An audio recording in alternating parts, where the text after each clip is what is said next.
Alrighty then, here we are. Hello and welcome everybody into round number 3 of the Motorsport Australia OFI Cup. I am Lindsay Muddle here in the commentary box, and alongside me is Fury. How are you, mate? Oh, mate, I'm keen. Been a hot minute since I've actually been in the commentary box for one of these. It's always good to see some of the best in the region put on a show for everyone watching along at home and doing what some of us only dream of being able to or being capable of doing.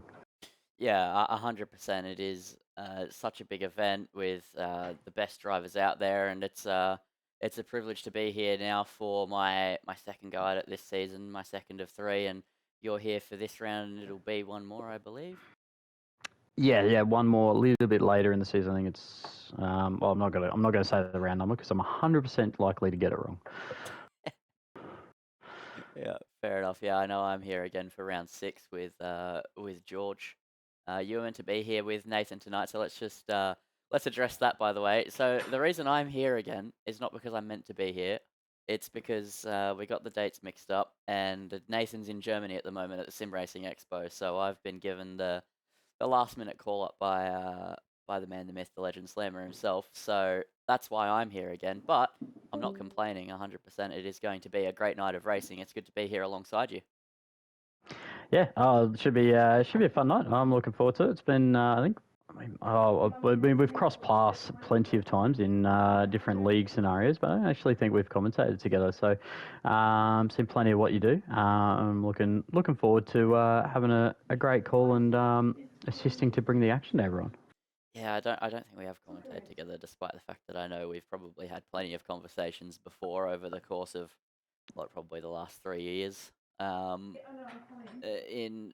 F122. So yeah, it is good to be here, and it's always, that's another thing. Always commentators I've never commentated with before, and it's always good to be alongside someone new. And while we're talking about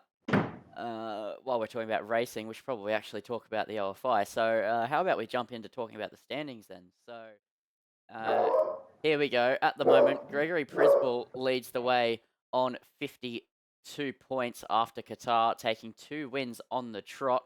And Riley McKay sits in second with 30 points to his name in the championship. So Gregory Prisball already leading the way by 22 points in this championship. Riley McKay has some reasonable shoes to fill to try and make that back up. Yeah, Riley's got the big call of having to claw back up margin. But if anybody can do it, we've seen Riley McKay do it in the past. He's top level driver in the region, which goes to show that as to why he's on the grid. But we've seen some incredible drives from him in the past. It's just sometimes catches a little bit of bad luck and ends up falling down the order a little bit. Yeah, and another thing as well, last round at Qatar and even round 1 at Australia, really, really quick all throughout quali. Australia, he invalidated a couple times in Q3, couldn't get a representative lap time on the board and started further down. And then for Qatar, invalidated, got an okay lap in, started in 5th. So at another track, which is really, really difficult track limits here at Canada, it is going to be absolutely mission critical that he gets a good qualifying lap in. Everybody around him will be invalidating as well. Absolutely right, and back to full qualifying now as well. So session one, you always hear the commentators talking about it. You've got to. It's not so much about being the quickest guy; it's about getting through the session. And if you can't get a lap on the board, unfortunately, it means that you may not see the next session. And with 17 cars on the grid tonight, you're only missing two. So to be at the back of that 17-car train makes it that much harder to try and keep up, especially if someone has an error early on in the race. Yeah, 100%. As speaking of, before we get down to the track to talk about Q1, let's take a look at the calendar. So we've already had Gregory Prisball knock out round 1 at Melbourne. Then we had him knock out round 2 at LaSalle. Now we're here for Canada, Montreal, another track, very tight, very technical, low grip, hard on the track limits, very similar to the next round at Imola as well. But with the track limits, a lot of hard track limit tracks on this specific OFI calendar. But yeah, Montreal is going to be a big test.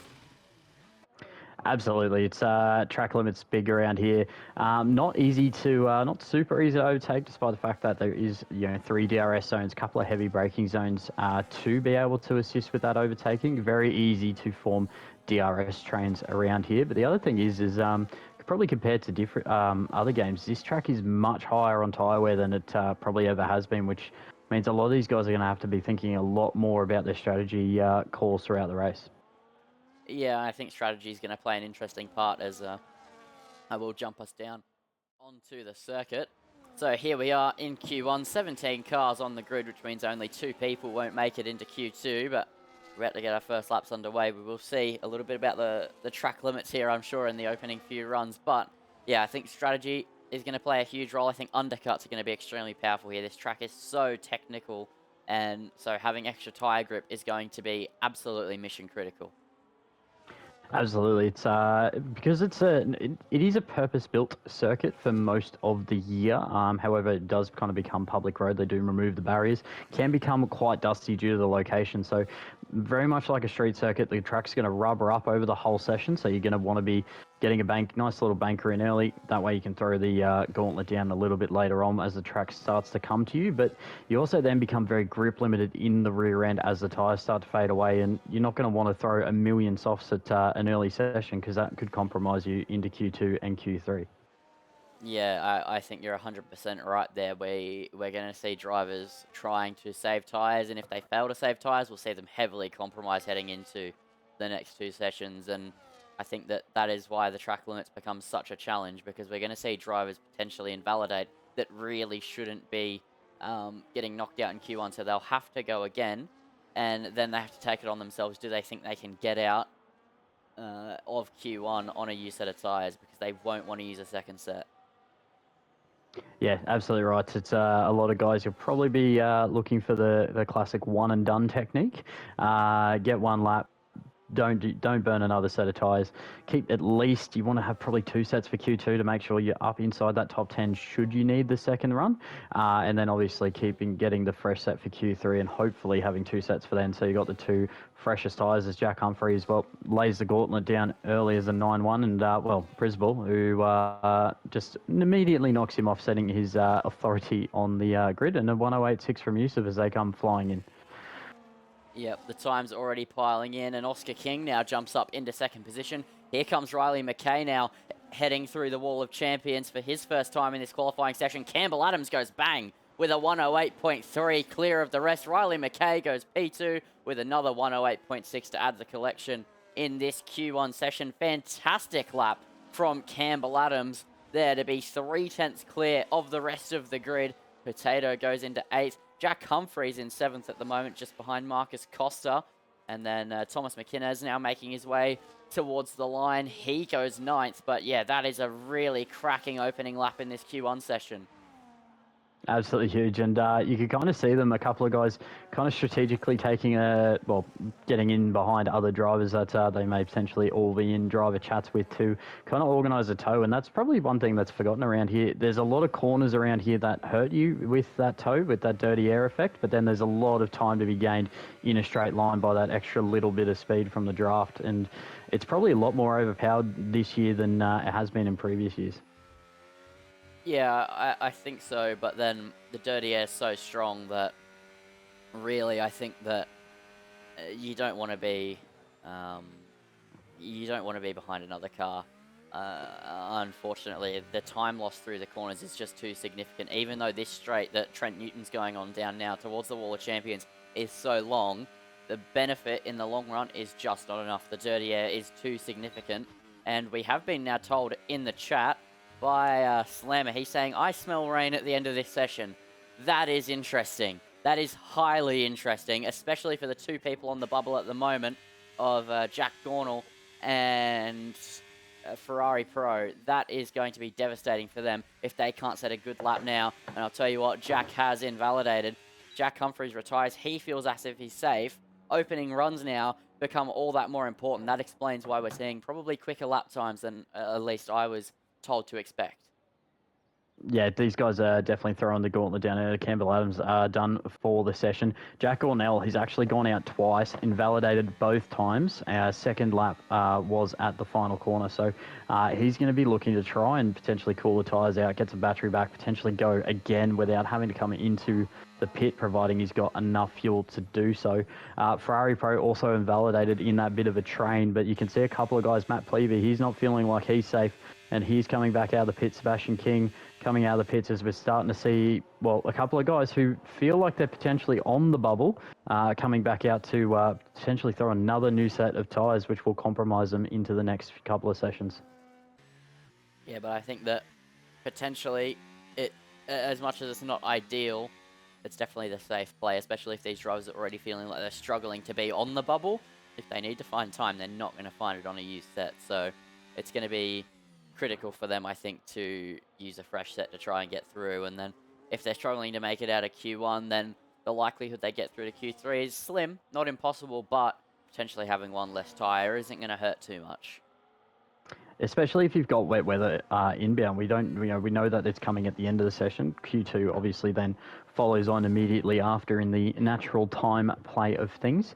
So there could potentially be rain for Q2, which then takes the soft tyre potentially completely out of action, or we're going to see a lot of very quick runs while the track is starting to get wetter on that slick compounded tyre, so that way they can try and scrape through the session, which could make we could have a completely randomized group of guys going into this top 10 shootout, which then could be in the wet, which then puts even more pressure on a track where, well, the walls at most of the corners aren't exactly far away.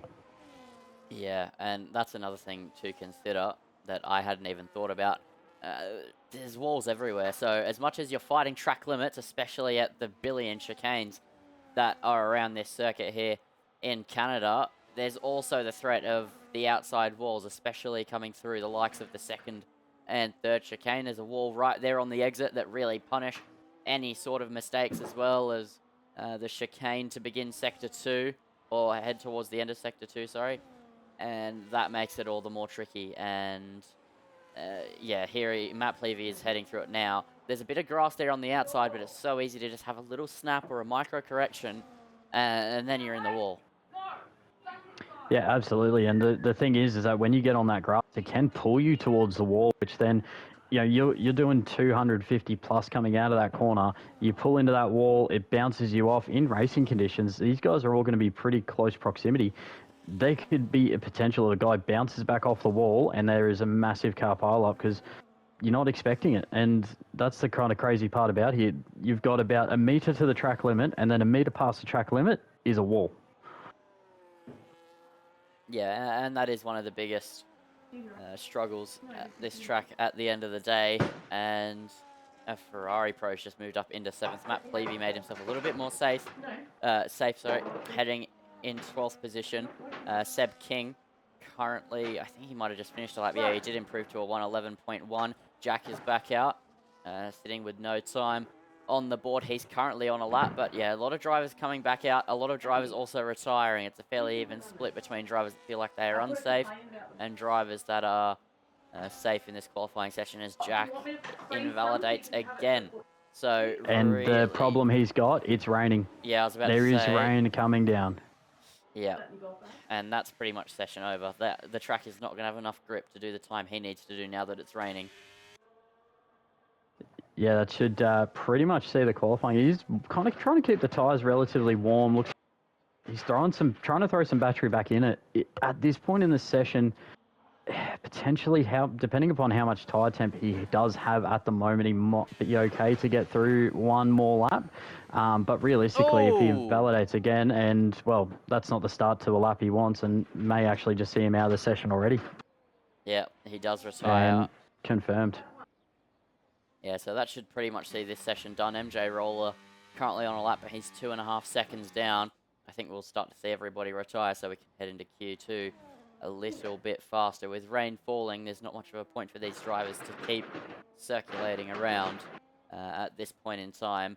But yeah, that means Campbell Adams will be the quickest in this Q1 session, though. A 108.3, 3/10 clear of Riley McKay. And if that's not a way to set the tone, I don't know what is. Oh, definitely the way you want to come out, set the, throw the gauntlets down early. You want to set an example, become make everyone chase you for the rest of the puts a lot of pressure on those around you. The biggest thing for Gregory Prizeball, though, who has won the first 2 races, as you mentioned earlier, he's ahead of Jack Humphreys, but Riley McKay has got the measure of him at least through the first session. But we'll see how many people compromise their setup just a little bit to potentially allow a car that might be a little bit quicker in the wet. So don't be too surprised if a couple of those guys that are down the order in the dry sneak themselves back up the order later on during the if the sessions continue to get wetter. Yeah, there we go. DRS disabled as well, showing how wet this session is. But if I'm not mistaken, there's no parc fermé, so I don't think that's too much of a consideration. It's just whether you have worked on a wet setup or you haven't, really. Yeah, and well, the thing is, I know I generally don't. Probably quite a few guys that, below this grid probably don't carry a wet setup. The thing is, though, you can carry a wet setup, but if you don't drive the track in the wet, the way the tracks drive, the way the cars feel, the way they handle, where the grip is, it's completely different to the dry. Like there is so many painted white lines and curbs around here that you'd use in the dry. You don't want to be on that in the wet because that takes away your grip almost immediately. So be interesting to see who's put in a little bit of effort with the track in changeable conditions to maximise the time that they can put on the board to, see themselves into what will be a top 10 shootout. Yeah, I would say that if you had to predict drivers who would have a wet setup, you'd probably say it's the entirety of the top 5. So Campbell Adams, Riley McKay, Yusuf Saeed, um, Oscar King, and Gregory Prisball. As there we go, everybody does retire. So Q1 is officially done. Couple minutes early, and it is Campbell Adams topping it. But yeah, I think we'll see that most of these drivers will have wet setups, especially the top 5 or 6. As the 2 drivers knocked out here of Q1, unfortunately, Sebastian King and Jack Gornall. Yeah, Jack Arnold just struggled with, the thing that we were talking quite a lot about during that session, track limits. I do believe it was 4 laps that he invalidated and then straight understeered into the Wall of Champions, starting a last one as the rain started to come down when the track started to fall away. So unfortunately from him, it'll be all from the back for him tonight. And, Sebastian King, we've seen how good his brother is, and I'm sure he'll be looking to repeat from the back end of the grid. Yeah, as we now do jump into this Q2 session, and it is absolutely rain-soaked. So this is now going to be a true test for these drivers. It's already tricky with track limits. It's already tricky with the wall. Now add intermediate tyres and a load of rain to go with it. This session is going to be very, very complicated for a lot of the drivers out here. And I think that the wet is where driver talent really shows. It is where you've got to have a true feel of the car underneath it, and you've got to have true confidence to back yourself to push. So I think this will really give you an idea of what these drivers are capable of. Absolutely. The wet separates the men from the boys, so to speak. The guys that can get on the power that little bit sooner, the guys that drive the car that little bit more kind of comfortable through the corners. They're not tail whipping out of every exit because they can't find the grip. They're trialing something slightly different that doesn't look normal, but it's fast. And the thing is, a lot of these guys are talented enough. We've seen them do it at a track like this. the pressure's already on. It is not the easiest track to overtake, like we've covered. You want to be in that top 10. You want to be towards the pointy end to take as much pressure off yourself as you can heading into the race. But you've now got a wet session, and we're going to see a couple of guys maybe go for 2, maybe 3 laps, kind of back to back, just to try and find where the grip is, see how the track improves, because as we know, the track will improve as the water starts to clear with these cars running around the circuit. Yeah, the session is only going to get quicker and quicker and quicker. So whatever we see here at the start of Q2 is going to be absolutely obliterated by the end of it, unless the wet is only going to get harder and it'll go to wet tyres, which I don't think we'll ever see wet tyres, because even in full wet conditions, the inters are actually probably quicker this game. But I would believe that it's probably just going to get quicker as this session goes on, as Gregory Prisball starts his first flying lap of this session. And yeah, as you were saying, we're going to be seeing 3 or 4 laps back to back to back to get used to the conditions, get used to the setup, get used to where the grip is, and then I think it'll just even go quicker from there as Gregory Prisball clatters the wall there on the exit of turn 4, and no damage sustained to his car, so he'll continue pushing on. Definitely not ideal for his exit speed though, but he is absolutely pushing that car at the moment. Yeah, absolutely. Well, yeah, we did mention that you want to find the limits. Probably found the limit and then some through that the second chicane. As you can kind of just see the car getting a little bit tail happy through most of the exits at the moment. Good to see T-Mac has joined back into the session, so he'll be able to continue to take part. That was a huge moment of understeer as he came into the hairpin. That car did not want to steer in whatsoever, but as Proswell kind of has done it, he's kind of a bit of the pioneer here, because T-Mac, or Matt Pleavy, his teammate, and T-Mac, now that he's back in the session, are the only 2 guys that are actually probably seeing a little bit what these guys are doing on track, where a bit of the grip is, whereas everyone else is on track exploring it for themselves. They've got no idea. Well, that just shows how much slower the track's gone. A 19-2 for Gregory as to say a session off. Yeah, now here comes Riley McKay heading into the Wall of Champions. Just taking it nice and easy, getting ready to work up towards a quick lap. MJ Roller currently sitting 2 seconds off Gregory Prisball. What about Riley? He's also going to go about, over a second off of Gregory Prisball. Campbell Adams is currently heading down towards the final chicane as well, as he heads into the braking zone. A little bit more commitment there from Campbell compared to Riley McKay, but he invalidates as a little bit of a consequence of trying to push the car a little bit harder. Oscar King currently on a lap. He's done a 39.6, so definitely needs to go quicker. He's just taken it a little bit slow by the looks of it. Jack Humphreys currently heading through the first sector as well. Doesn't have a valid lap time on the board, but we're really starting to get an idea of what the lap time should be and how much these cars just don't have grip. Yeah, they're all really struggling. Trent Newton's put himself into P2, only just under a second of Gregory, but Gregory has just absolutely thrown the gauntlet down really early, and I wouldn't be too surprised if he potentially looks at holding this one in the pit lane till much later in the session, as he's built up quite the gap. Ferrari Pro looks like he's going to improve about 6/10 up at the moment. Has a bit of a snap though coming out of the Wall of Champions, and he does find time and moves himself up to P4, but the eyes will be on Jack Humphreys to get his first time on the board, who, well, we expect him to be towards that pointier end of the grid. Yes, here comes Humphreys up towards the line. He goes 3rd position, just behind Trent Newton. What about Oscar King? He hasn't got a proper representative lap time on the board as of yet. Now he comes towards the line here in this qualifying session, and it's fastest by 5/10 of a second over Gregory Prisball, who's currently sitting inside the pit lane. Oscar King goes up to the top of this session. Riley McKay still looking to improve. He currently sits in 7th. And for those unfamiliar with the Q1, Q2, Q3 format, which I wouldn't imagine there's many, there will be only 10 cars that make it through. So that is the cutoff. So currently Pleavy, Tom McInnes, and Campbell Adams are not inside the top 10 there at threat, as well as the people like MJ Roller and Marcus Costa, who sit in 9th and 10th. And yeah, I would hope people know the format, but still good to specify here. Absolutely. So Potato and Flubber also currently outside, as well as the three you mentioned who haven't set times. Obviously, T Mac had to join back to the session. Matt Plevey went out a little bit later, so maybe potentially seeing the rain lighten up and waited for the track to improve, as you can kind of just see it at the moment as MJ Roller moves himself up into the 19s now with Oxchillo as well.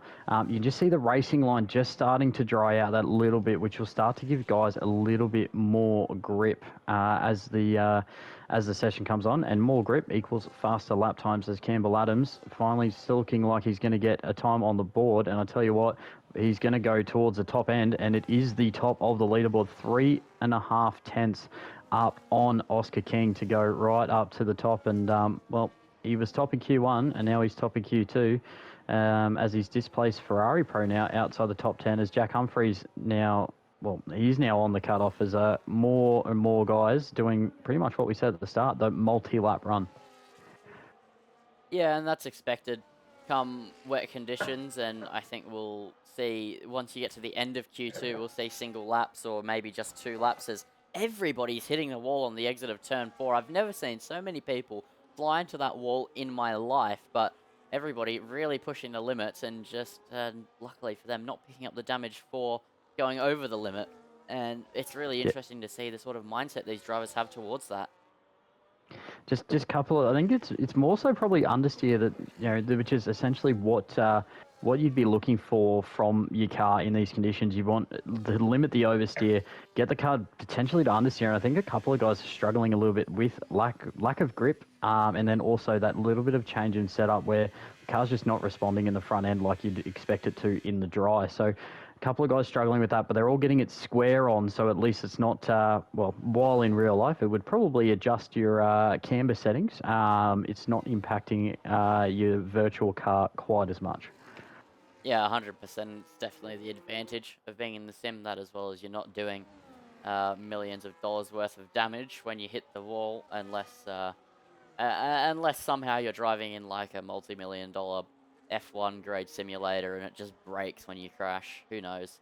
But I don't think any of these drivers are racing in that caliber of rig. Or at least I would think not. Being on F1 25, but yeah, that is one of the benefits of being on the simulator. You can do these types of things and just about get away with it.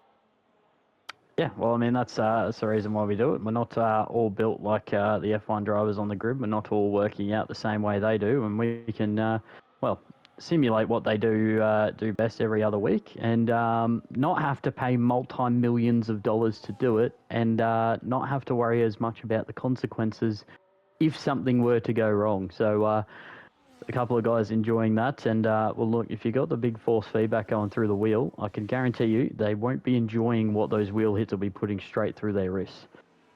Yep, the thumb breakers, as I like to call it, as Gregory Prisbill's heading up towards the line, and he does a 1 minute 18.0, a 1.2 second nearly improvement over his previous best lap time to take provisional pole by 4 tenths over Campbell Adams. And unless this track is going to ramp up another significant amount, that should lay him safe inside the top 10 in this session. And that is fantastic driving from Gregory Prisbill. Oscar King out there as well. Yusuf has invalidated. He's towards the end of the lap. Oscar absolutely flying through Sector 1. And in fact, he's nearly 5 tenths up. So maybe the track has a lot more to go still.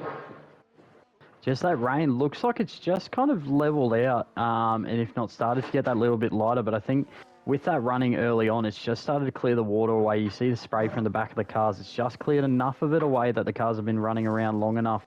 As you see, Oscar King, he's probably got the opposite way to everyone else, where he's actually got the car a little bit more oversteery than understeery. You can see the car just responding a little bit nicer than some of the other guys that we've seen.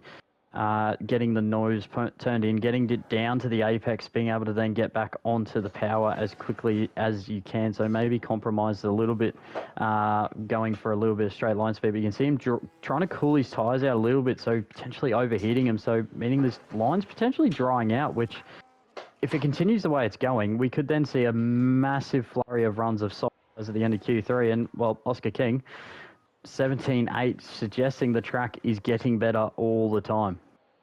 Yeah, and that's definitely a good indication that these drivers are not done setting lap times yet. I thought Gregory Prisbill might park it in the garage and be done with it, but I think not. The track is only getting faster, so maybe by the end of the session we'll see even much more significant improvements past 17s. You never know. 4 minutes left of track evolution. A couple of more drivers out on the track, such as Flubber, MJ Roller, and F1 Ferrari Pro, and that just leaves a little bit of a lull period while we wait for the final runs to ensue. Being a wet track, I'd expect people to come out with probably 3 minutes, 2.5 minutes to go. And then we'll see what these drivers have really got on full push, at least heading towards Q3. It gives you a little bit more insight as to where they stack up. Yeah, a couple of these guys probably going to do still do 2 runs. So those couple of guys in the pit lane at the moment, they've just about got enough time. Come out, do your outlap, do a back-to-back run as MJ Roller continues to see our trend of drivers finding the wall at turn 4. Absolutely continue there, and you can just hear the big brush of all the carbon fibre, but you want to set your lap as late as you can. You can see the track's improving. Prezabel found 1.2 seconds, and he's still not done because he's actually come back out of the pit lane, so he thinks he's potentially in danger to drop out of the session. So that just kind of gives you an indicator at a guy that is an 18-0. He's 4 tenths clear nearly of 3rd place, and he doesn't think he's safe. Just shows whether that this track is likely to continue ramping up as we close this session out. Yeah, 100%. And I think that we're seeing that at the moment as Ferrari Pro is up heading into the 3rd sector. Oscar King potentially thinking he's safe. 2 minutes 20 to go. He's not out onto the circuit, but Gregory Prisbell is, Campbell Adams is, Yusuf Saeed is, Riley McKay is. So I think that we'll see most of these drivers improve if they don't invalidate. 5 drivers get knocked out of this one. Currently in the knockout zone is Potato, Matt Plevey, Oxchillo, Jack Humphreys, and Flubber. Some names you wouldn't expect to be outside the top 10. They are all going to be at threat, same as anybody probably below 6th position heading into these final runs. So this is critical now at this point, as Oscar King now does go onto an outlap just behind Ferrari Pros on a push lap. He's cutting that as late as possible, as now we'll go to Gregory Prisbell, who's just started his final flying lap here in this Q2 session. Yeah, I'd say Oscar King, he's timed it just about right. He's going to pretty much be the last one to cross the line just about in terms of starting another lap and having the fresh battery. Prisbell, once again, clouts the wall on the exit of turn 4 as consistent as ever. And you just see the tyres. You nearly see it. It's actually stopped raining from the halo perspective. So the track's starting to dry out. So that's probably why Oscar King's left this so late. The track is going to be absolutely rapid right at the end of this session, and the later you can set a time, the better it is. Yeah, 100%, and I'm intrigued to see what Gregory Prisbell can put on here as he double locks heading into the hairpin, but still gets the car tipped through, and now just heading down the straight for one last time in this Q2 session. And Jack Humphreys is probably my biggest surprise to be in the bottom 5 of the placings at the moment, but he won't stay there for long. I'm absolutely sure of it as Oscar King starts his final flying lap. But on board with Gregory Prisbell through the final chicane. He's absolutely flown through this lap. It's been a very pacey push lap. What's the time going to be? It's going to be a 1 minute 17.2. Campbell Adams currently heading through the middle sector is just about up on his previous best. Oscar King at the moment sitting absolutely up on his previous best time. His 300's up, so not too significant, but still very, very significant at the end of the day in a Q2 session. Any hundredth counts as Oscar King heads into the depths of the middle sector. Yeah, and just seeing Jack Humphreys, he's managed to jump himself out and he's got a bit of battery to be able to go again. So currently is inside that top 10 at the moment. Oscar King, you can just hear the tyres. They are absolutely screaming, nearly back to dry conditions. So some of these guys potentially even could have gone out on a soft tyre, which, well, that would have completely shaken things up even further as Oscar King begins his run. Riley McKay, though, spots himself into P2 to end the session. MJ Roller there. Campbell goes in behind, a 10th behind Prosball. Potato now inside up into P4. Got the Mercedes of Ferrari Pro. He's going to be the next to cross the line. He moves himself 10. Oscar King only can go third place. Really struggled, I think, with tyre temp, but Ferrari Pro in the knockout or close to knockout at the moment, as Oxchillo and Flubber both out of the session, and they will take no further part in our qualifying. Marcus Costa, he's in P9 at the moment, does not find time on his lap, and Matt Plevey briefly knocked out for Pro. Yusuf is now right into P8, but he's just about going to be safe. T-Mac throws it up into P9. Marcus Costa is out of qualifying, along with Matt Plevey, and Jack Humphries, mate, right on that cutoff. Yeah, wow, what a close ending there, especially near the bubble. Jack Humphries just squeezes through, but Marcus Costa is out in this Q2 session. That is definitely the most unexpected knockout of the night. He's been the driver that's been sitting there just off the back of Campbell, Yusuf, Oscar, and Riley. Now he's out in Q2. So Canada in the wet, throwing all sorts of surprises at these drivers and at us as the viewers. Mate, and he's missed out by what is the smallest margin possible, 0.11. That is like the smallest slide on corner exit, or the smallest bit of understeer that stopped him from getting on the power has taken him out of qualifying. And now he's going to have to sit along for the next little bit and, become a spectator, watching the guys compete for 0.011 of a second. That is insane. Yeah, that is heartbreak for Marcus Costa, and he'll definitely learn from that one heading into the rest of this championship. But now he has a lot of work to do. Overtaking is not easy with the dirty air, especially at a tight circuit like Canada. It is going to give him a supreme challenge to try and make his way up through this field. I'm sure he'll be up to it, but it might cost him a better final result in the end. But here we go. Q3 underway. Drivers coming out on dry tyres. And I can assure you the track will definitely not be up to full grip, at least not until the very end. But it is dry tyre weather. Yeah, dry tyre weather. We're nearly starting, we'll nearly be starting with pretty much with Q1 grip. So despite the fact that we've done 2 sessions, we're nearly back to Q1 grip. The guys have only maybe used one set of tyres, soft tyres in Q1. A couple of guys might have used a second set, so everyone should have 2 to 3 sets in this qualifying run as well. So these guys are potentially going to throw tyres at the kitchen to get themselves as far up the leaderboard. And now you've got to adjust back. You've just adjusted to wet conditions and found the best that you could. Then you had intermediate tyres on a dry track, and now you're back into the dry conditions to nearly reset yourself again. This qualifying session is really going to separate those who belong at the top of the championship and those who are going to be resulting to the cauldron of the bottoms, because it's a hard mental switch to go from pushing the absolute limit in a dry to knowing where the limit exists in the wet. Yeah, 100%, and then having to switch back again. It is going to be so very difficult for these drivers, but they'll get used to it. I imagine they'll fit in 3 runs as Gregory Prisball cuts, and I wonder if that's given him a this and next lap invalidation, and it has. So that's definitely already a blow to his efforts, but he'll go for a push lap anyway to find the limit. I don't think that'll be too consequential to his qualifying session, as he will now just have a tiny bit more pressure, but not too much, because this lap was never going to be the quickest anyway. The track evolution is going to be so extreme here in this Q3 session, as Riley McKay giving it a push, but still not ideal for Gregory Prisball to invalidate already.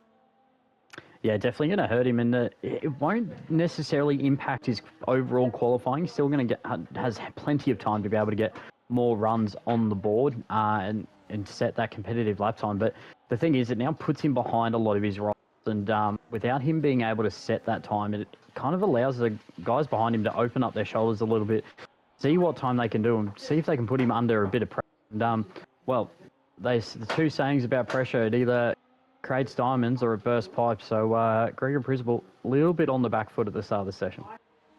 Yeah, and that is definitely something he will know, but also it could give him a slight advantage as well. Now he's going to see what lap times he needs to aim for. Riley McKay actually deciding not to set a lap as well. What about Oscar King? He's also coming into the pit lane. Campbell's still just staying in the pits. Jack Humphries making his way into the hairpin. So these drivers, even going for valid laps, they're not too bothered about setting a time on the board. I don't think they want anyone to know what time to chase.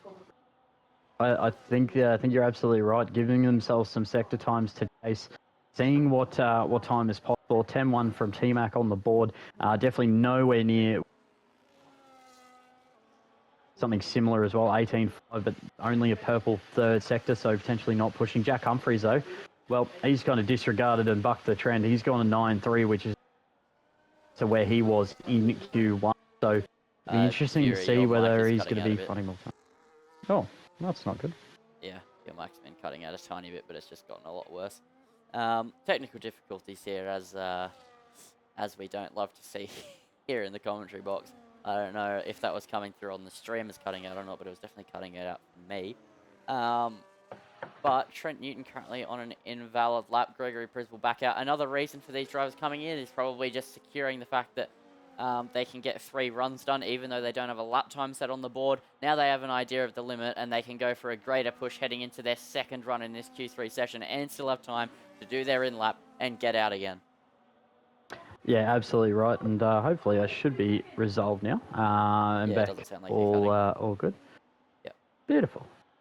Yeah, so a lot of these guys, you can just see it potentially even going out on a U tyre early on just to see where that grip was. You can see a couple of them that have rolled out. You can see mold release that you get from a brand new slick tyre as they have to use that to be able to get the tyre out of the mold. Guys like Riley McKay has definitely put one on. Prisball definitely put one on as well. And you can just see it, the way they're going about the outlap, just that little bit different in terms of the way they're preparing. Earlier on, it was going absolute hard out, just seeing where the limit was, throw it back in the pit lane. Now they're pretty much coasting around, keeping the tyre out, or the heat out of the tyre as much as they can, just to make it last for the full lap. Yeah, 100%, as Greg is about to start a lap. I believe Campbell is as well. So we'll go to Campbell Adams. We haven't actually watched too many of his runs in this qualifying session. So, well, no, sorry, in this entire qualifying, not just this session. And so now we'll see what he can do as Potato goes up to provisional pole with a 108.8. The track already getting a little bit more gripped up as we head further into the clock of this Q3 session, and this is now where we get to see a little bit of representative lap times coming out of these drivers. Let's see what Campbell can manage. He's managed not to invalidate through the first sector. There's still a lot of tricky corners to go though, and he's absolutely flying. We haven't seen cars go quickly through these corners since the opening runs in Q1, so this is fantastic to see these cars truly on the limit as Campbell hit the grass there a little bit on the entry to the hairpin. That'll be a little bit compromising there. Greg also pushing just a little bit further down the road, and from him as well, Oscar King. So we're going to see all the times fly in very, very quickly in short succession here. 5.5 minutes to go in this qualifying session, so they'll have time to do this as Campbell invalidates into the final chicane. That puts the pressure on heading into his final lap in Q3. Gregory Prisball heading towards the line does a 107.9.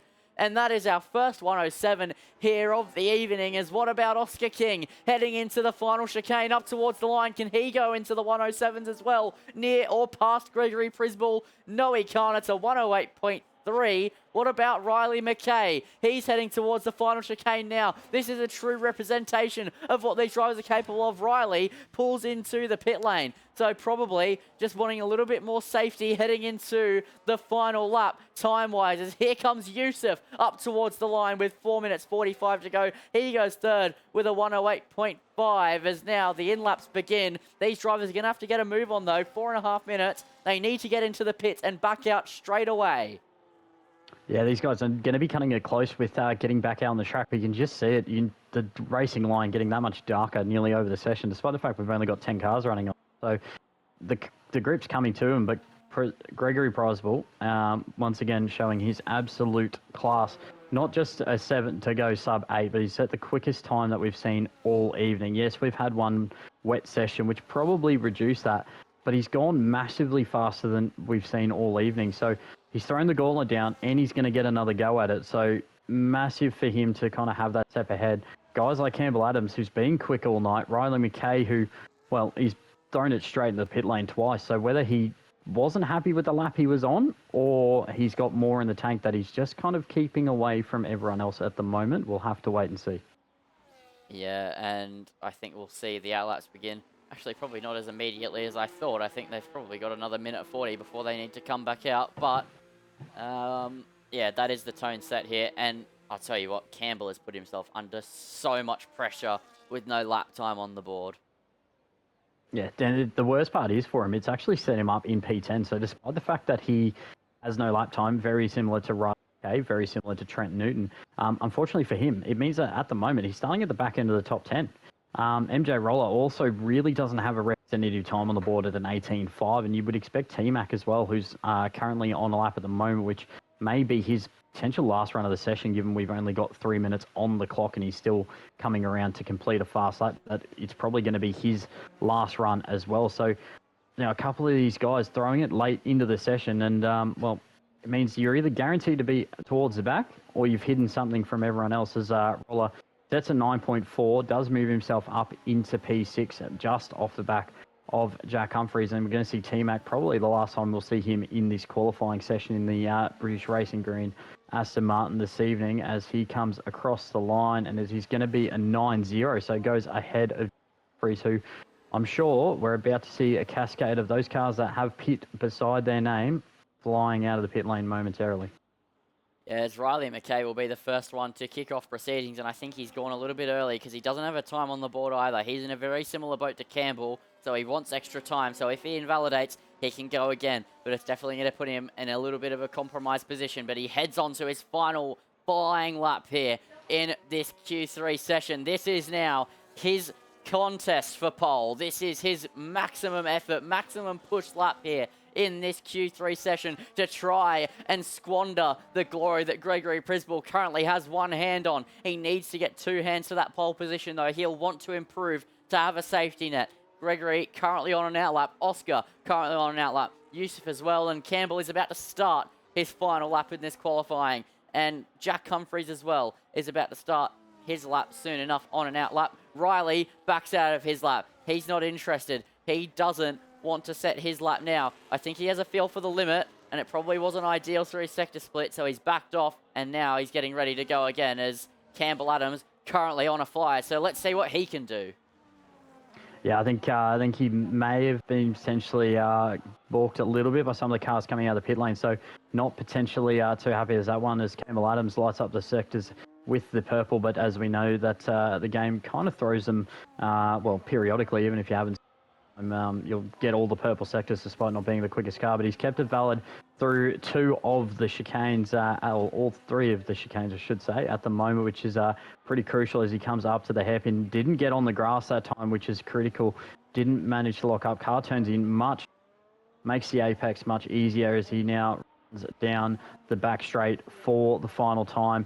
Will be, well, pretty much the one and done for Campbell, unfortunately, but we'll have to see where he goes. He's been quick all evening, and where does he put the Alpine car, as Oscar King will more than likely be our last driver to set a lap time, and it's a 1:07 from Campbell Adams to go right up to the top of the leaderboard, if you don't mind. Yeah, now the pressure is on for Gregory Prisball. He's currently in the middle sector, so it's now mission critical that he doesn't invalidate, but he also has to be on the limit. But that's what's expected of these drivers at the top level here in Oceania. Can he deliver on the big stage here in Canada? He's only 2 thousandths up. It doesn't look like it's going to be enough. And so for a driver that was under such tremendous pressure with no valid lap time on the board, Campbell Adams has absolutely knocked it out of the park at this stage. But does Gregory Prisball have a lot of time to find here in the third sector as he heads into the wall of champions? For one last time, he invalidates here in this qualifying session. So now my eyes drift off to Oscar King as he pushes now towards the same chicane that Gregory Prisball has just thrown away his qualifying with. Oscar King through the final chicane. Does he have enough to take it to Campbell Adams as he crosses the line? No, it's not going to be enough, and Riley McKay didn't have enough either, and MJ Roller's not improving. Campbell Adams is your pole sitter here at Circuit Gilles-Villeneuve, and he takes it with a 1:07.779, and a devastating invalidation from Gregory Prisball sees him starting in second position. Yeah, Gregory's going to be absolutely kicking himself for that, but at least it is still front row of the grid. Battle will be on at the start of the race to try and take track position nice and early. You want that to be able to run in some clean air at the start of this race. It was actually interesting. Oscar King didn't find any improvement on his last run, so whether that was a used tyre or just didn't quite get the car settled as nicely. Maybe there is a potential in this situation where you overdrive and it ends up costing you time the other way. So there is that limit, and maybe Oscar King just couldn't find it, but at least he will be on row 2, which, it sets us up for a nice little championship perspective here, because Riley McKay is right in behind Gregory Prisball, who I'm sure there's a few drivers on this grid who'd like to add their name to the winners list instead of seeing a hat trick from Prisball tonight. Yeah, and another thing to consider as well is I did bring up Riley McKay being on 30 points, but so is Oscar King. Riley and Oscar currently sit level in the championship. We'll take another look here at the drivers' standings just to get a full big picture here. So Riley and Oscar sit tied 22 points behind Gregory Prisball. And then it is Marcus Costa, actually, who got knocked out in Q2, who's 4th in the standings on 20 points. And then 2 points back from him is then Campbell Adams, because Campbell missed the opening round. Yeah, but Campbell set himself up to gain massively here, being on the front row. As we said, DRS here, it is easy enough to overtake with some slipstream, but, 2 tenths ahead in qualifying. Get some clean air early on in this race, get the guys behind working their tyres that much harder, and race becomes that much more difficult for those behind you. So now he's just got to watch the undercut, maintain track position into turn 1, and may upset the current trend of race winners. Yeah, as we will have now a lobby restart as well before we get underway here. So qualifying's done. They're about to go to the dummy grid, but we won't look at that. But let's take a look now at the drivers actually on the grid for tonight. So it should be, here we go. In the McLarens, it is Jack Humphreys, and it says Apollo Pepsi, but I haven't seen his name pop up on the timing tower. Oscar King and Sebastian King, the two brothers, sharing the Ferrari seat, and then Gregory Prisball and Matt Levy are in the Red Bull. And then in the Mercedes, we have Marcus Costa, an F1 Ferrari Pro. Then reserving for Aston Martin is Trent Newton and Thomas McInnes as well, being T-Mac in the other Aston. Then Campbell Adams occupies the lone Alpine here on the grid, and then Oxchillo occupying the lone Haas, as then Riley McKay and MJ Roller are in the Racing Bulls. Potato and Yusuf are in the Williams, and then Flubber and Jack Gornall are in the Sauber. I know we've already seen all of these drivers in their respective cars that they're meant to be in, but it's good to just look over it. Yeah, it's good to get us used to who's on the grid, and who's kind of in what car. The guys watching along at home, I'm sure a few of them have they've got some favourites and got some guys that they want to see doing well. Saw Miller calling Jack Humphreys mid, not Jack Humphreys mid, Oscar mid, due to his lap. So typical Miller. Yeah, just for something different. But it'd be interesting to see how these guys do, because probably one of the best parts about this game compared to previous games is strategy now plays a much bigger part. It's no longer this one-stop strategy, which is very basic and it's very easy to pull off, and everyone's doing the same thing. There are going to be guys looking at a two-stop, potentially medium to two hards. There might be guys that go, I can get two mediums instead of two hards through to this session, but I've got to extend out that medium stint, which sacrifices that a little bit. Some guys might start hard and go, I'm going to run medium at the end of the race. So all of a sudden, we've got a multitude of strategy options. Guys that want to be at the front of the grid who may not be. Marcus Costa probably being the biggest one of those who's going to be, I would dare say we're going to see something adventurous from him in terms of strategy tonight to make up those places. Yeah, I would say so as well, and I think we're going to see a lot of potentially we'll see some even desperate overtakes and some different strategies in play as well, just from drivers who are trying to take any sort of to do any sort of alternate strategy to try and make up places. It's really difficult to overtake. Some drivers are not in places where they want to be. It is now just going to be to see what they do to try and manage that. Yeah, absolutely. And, probably not expecting anything crazy from maybe top four, maybe top five, till maybe the end of the race. I think the end of the race might throw up something interesting, maybe the last 5 or 10 laps where they throw, start seeing the late moves down the inside where they throw a dummy and try to sell the move. And, we'll see who comes up trumps. But the guys at the back, guys like Jack Ornell, who didn't even get a quali time in throughout that qualifying session, right at the back. We don't know what kind of pace he's got. He could be battling up with those guys at the front. We just don't know it yet. So it'll be interesting to see, see what chaos could potentially unfold at Circuit Gilles-Villeneuve. Yeah, I think pinch points on the opening lap will obviously be turn 1 and turn 2. Mainly the whole first sector, it's very tight, very twisty. But turn 10 is going to be a very, very big problem on the opening lap. These drivers are going to be really tested. They can't hit each other. That is absolutely critical. If you get damage, your race is pretty much finished. So I think turn 10, we're going to see a lot of dive bombs, a lot of action, but I think there's also the potential for there to be quite a big accident with such a big braking zone. It's going to check up a lot, and yeah, it's not ideal. Yeah, and if you're not used to being back in the grid as well, like when you're the first, second, third car, it's pretty easy to work out what's going on and the way you get around that sector. Not so easy when you're about the third, fourth, or the sixth, seventh, eighth, or ninth car even coming into that corner, because you nearly come through blind through turn 9 up to turn 10, and depending upon how far behind the cars in front of you, you may not necessarily see them braking. We have no brake lights on these cars. It's F1.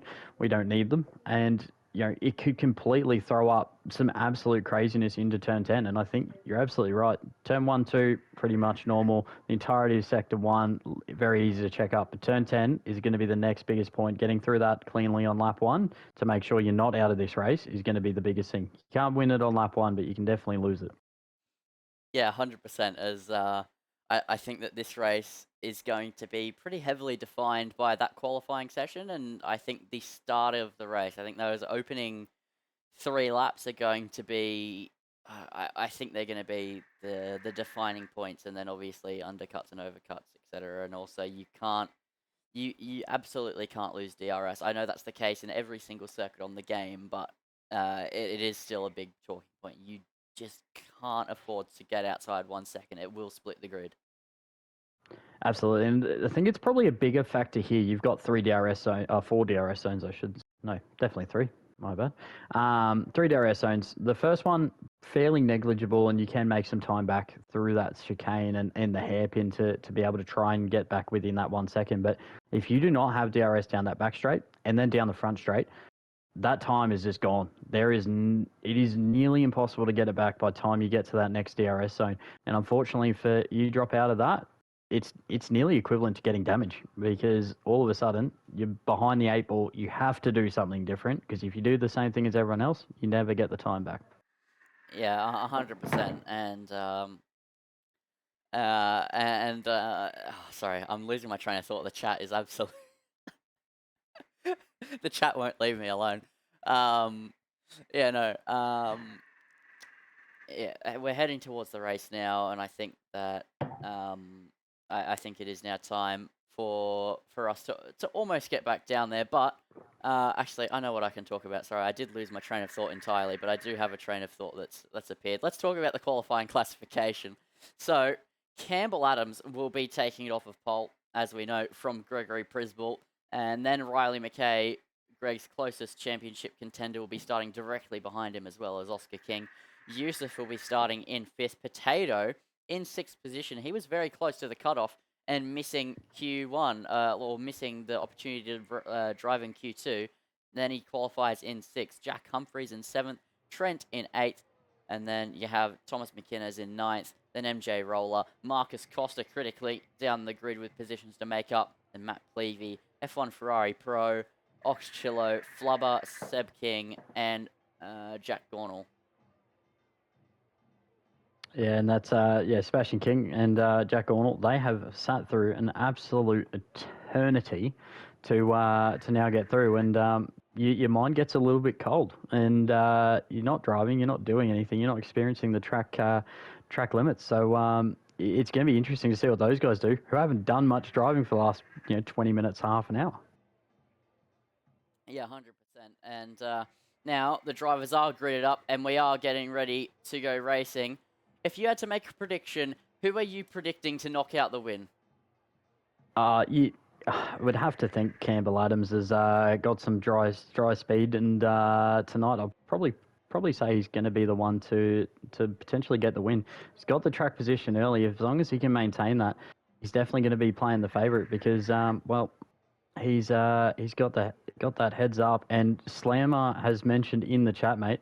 Not only did we get a dry to wet to dry qualifying, but he's predicting rain through the race. We could have a dry to wet race. Hopefully it's just one. If it goes dry to wet to dry, mate, we could have an absolute worldie on our hands, nearly comparable to a race that was done here many, many, many moons ago. Real life. Yeah, what was it, 2011 or 2012, one of the two. Jensen Button took a stab with many, many, many pit stops and reigned victorious in that one. And I can see the raindrops on my screen at least. I think it should be coming through on the stream as well. And this is now going to be really interesting. The track doesn't look wet, though. It looks like it will be a dry tyre start, and it will be as we come to the 5 red lights here at Circuit Gilles-Villeneuve. And we're underway for racing action. Campbell gets off to an absolutely fantastic start. Greg gets off to a better one, though. He's on the outside line. He's now sweeping through. He has the inside for turn 2, and Gregory Prisball takes the lead of the race. As now here comes Yusuf on the outside of Riley McKay. He got up past Oscar King, as now Riley is side by side with Yusuf for third position through the second chicane. There's contact. Riley's in the wall. Riley has made contact with the exit turn 4 wall. There's even more contact. There's a huge incident. MJ Roller goes flying off, spinning around. Riley's down in 10th position, wheel to wheel with Marcus Costa, as now Oscar King is alongside Yusuf, heading into turn 8 and turn 9. They're side by side. There's contact there. Oscar loses out. He loses even more time. It's 2 seconds from Campbell to Yusuf. The battling in this field is absolutely mental, as now Jack Humphreys is up the inside of Potato at turn 10. He's going to take that place now through a drag race on the exit of the corner. Potato is fighting that one back. Gregory Prisball got away the exact way he would have wanted. Campbell as well, not ideal, but they have broken DRS as Humphreys, surely not. He's up the inside of the wall of champions, takes the place off Potato. Here comes Trent Newton now to try take up the place from the Williams, who's losing all the way down the order to end lap 1. And Matt Plevy as well now. He started outside the top 10 back in P12. Didn't see Q3, and he's now making a move around the side. Potato move himself up into P7. Just goes to show you cannot go offline here as Potato gets right back down the inside to defend, touches the grass, and now his run is completely ruined. And Plevy just had a look. Riley McKay back on the attack, had a look. Marcus Costa now round his outside down the inside at the second part of the chicane. Just about gets the job done as the wheels start to waggle around the outside as the tyres just complaining a little bit as those hards start to dry up. You can see some rain already falling. So those guys on hard, they're already in trouble because those tyres are going to drop temp quickly. But the good thing is for Yusuf and Oscar King, they have managed to gain at least a little bit of time back to the guys in front of them. And, well, losing DRS early, those guys out the back, they were fighting for sheep stations and didn't tell anyone else along the way. Yes, let's take a quick look at tyres now. Everybody is on the mediums except Marcus Costa, Oxchillo, MJ Roller and Flower. I think the people on hards are going to be at a severe disadvantage with this track that's only getting slippier as the rain continues to fall, as Trent does the fast lap of this race. The battling up and down this field is absolutely sublime. I saw Riley McKay on the entry to turn 10 there when he was wheel to wheel with Marcus Costa. There was contact and he lost out quite a lot of time from that and just had to slot back in behind Marcus. But there's 2 splits in this grid. There's the P3 split and there's the P7 split. There's 2 breaks of a second, 3 breaks of a second actually, because Jack as well is already up to 11th, by the way. An electric start from him, but 3 seconds away from Riley McKay. Yeah, you can just see everyone now just starting to struggle. A lot of guys losing the rear end, locking up now as the grip starts to drop away from these slick tyres. T-Mac, he was back in the pit lanes. He started to gain a little bit of time on the cars ahead, already on the intermediate tyre, but that was for a wing change. So he's had to go early. Didn't exactly give himself much of an option to replace that damage, but he's gaining plenty of time on the cars in front. As you can see, Oscar King and Yusuf, they've decided to work together here a little bit just to try and catch up to the cars in front, as Gregory and Campbell not really making much of an impression at the moment with that DRS, despite the fact that Gregory has nobody to tow him. Yep, and it's definitely impressive driving, and these two absolutely leaps and bounds above the rest at the moment. Even though they are losing a bit of time, they're definitely pace managing and just making sure they don't fall a victim to this slippery surface that is this track here in Canada. Oscar trying to close in a little bit, inside 2 seconds to be fair, so he is closing, but look at that sliding on the exit there for Oscar King. He's absolutely all over the place, and he's not the only one. Jack Humphries is on the slide, as well as Trent Newton. They're both pretty close. This is a nice little four-way fight as Oxchillo's down the inside of the Sauber of Jack Gornall and gets that one done to move up into 11th position. But we had a lot of chaos, a lot of swapping. It's not over yet, but it's definitely just settled down a bit. Yeah, definitely just started to maybe guys, a lot of guys struggling, massive rear end grip. There is pretty much everybody in the grid that I'm seeing at the moment cannot get the power down, and that's probably the biggest thing that they're all struggling with right now. They're all getting the car turned in plenty, as Gregory Prisball proves me immediately wrong at the final chicane, has to straight line. Luckily enough, caught it pretty early and decided to go that route. But Potato, Marcus Costa and Riley McKay would be expecting these guys all to potentially putting on a green wall tyre, thinking that the track is potentially ready. I have been monitoring T-Mac's pace. He is gaining a little bit on the leaders, but not potentially enough to say the track is 100% ready right now. But we'll see if these guys have made the right call, because an undercut on from a wet to a dry could be absolutely huge. Yeah, and this is now critical for Potato to get this right, as well as Marcus Costa. He dives up Potato's inside on the pit exit, and that was a solid effort from him to get that one done. Potato decided to take the pit exit, which I don't believe you have to go around the pit exit line, especially from some of the things I saw during round 2 at Qatar. As that's Seb King there, slow. They're overtaking him. Seb's without a wing. Oh no, what's happened to Seb? I have a feeling he's potentially clouted the... Well, I mean, the obvious answer is he's clouted the wall somewhere. But he was having some serious issues, probably even more than his brother in the other Ferrari in terms of rear-end grip, because his car wasn't just losing it on exit as well. So he was just having an absolute nightmare with his car. But wouldn't be too surprised. Yep, there it is. And, well, immediately followed by Yusuf, Oscar King, Jack Humphries, Trent Newton and Matt Plevey. And I would be expecting Jack Gornell in at the end of this lap as well. Ferrari Pro does the, well, he's playing the team, a little bit of a team game here, and not exactly making it easy for the guys running with Marcus Costa, who, well, could find him, or as he clips the wall on the Wall of Champions, ruins his run coming out. DRS still active at the moment. Prisball and Campbell Adams still find themselves in the lead, but Marcus Costa started himself outside of the session, and unfortunately, Potato and Marcus Costa have made a fair bit of contact, and there is a bit of, he's missing the front right fence on the outside of his front wing is Marcus Costa, and unfortunately for him, what was going to be some absolutely worldy work to find himself up the order has meant that he's not actually gained a whole lot, as Trent Newton, mate, makes himself up into P5. Yep, Trent doing an absolutely cracking job. I pointed this out during Qatar. He's reserving. He barely drives this game. You won't even really see him in any of the major tier 1s, but he's doing an absolutely fantastic job here when it counts in OFI. He's really, really my surprise of the series so far. He is absolutely flying. Yeah, maybe just a couple of guys. You get that with some drivers. They good pace in the drive. They're not blisteringly quick, but they have good pace. But then you add a bit of water, and all of a sudden they come to life. And well, he's doing quite well at the moment. Managed to make a move past Jack Humphries, which, man, a few years ago, mate, you would not see anybody making a move on Jack Humphries, let alone in the wet or at Canada. And so Jack maybe a little bit exposed as he finds his feet in these conditions. Oscar King, those guys have lost massively in that pit stop phase as well. Now the gap now is well over 3 seconds, and well, Oscar's got a lot of work to do, but at least he's got a bit of clear air behind him, so he's not under too much pressure to do it. Yeah, and I think that's a big thing, not being under pressure, and that is exactly what the top two aren't under. They are just cruising along, and Now they're on intermediate tyres. I don't know how long they'll be on the inters. It could be the rest of the race, but I doubt it with how heavy the rain is. It could be back to dries soon enough. They just want to hope it goes back to dries late enough for them to go on to a set of hards to go to the end. That will be the main thing for these drivers, and as well, heading into the final pit stops, you really want to be the car ahead because it is pretty difficult to overtake around here. So Campbell might get a move on soon enough to try and get up past Gregory Prisball as Matt Levy gets ahead of Marcus Costa. And Marcus does have damage on his front right end plate.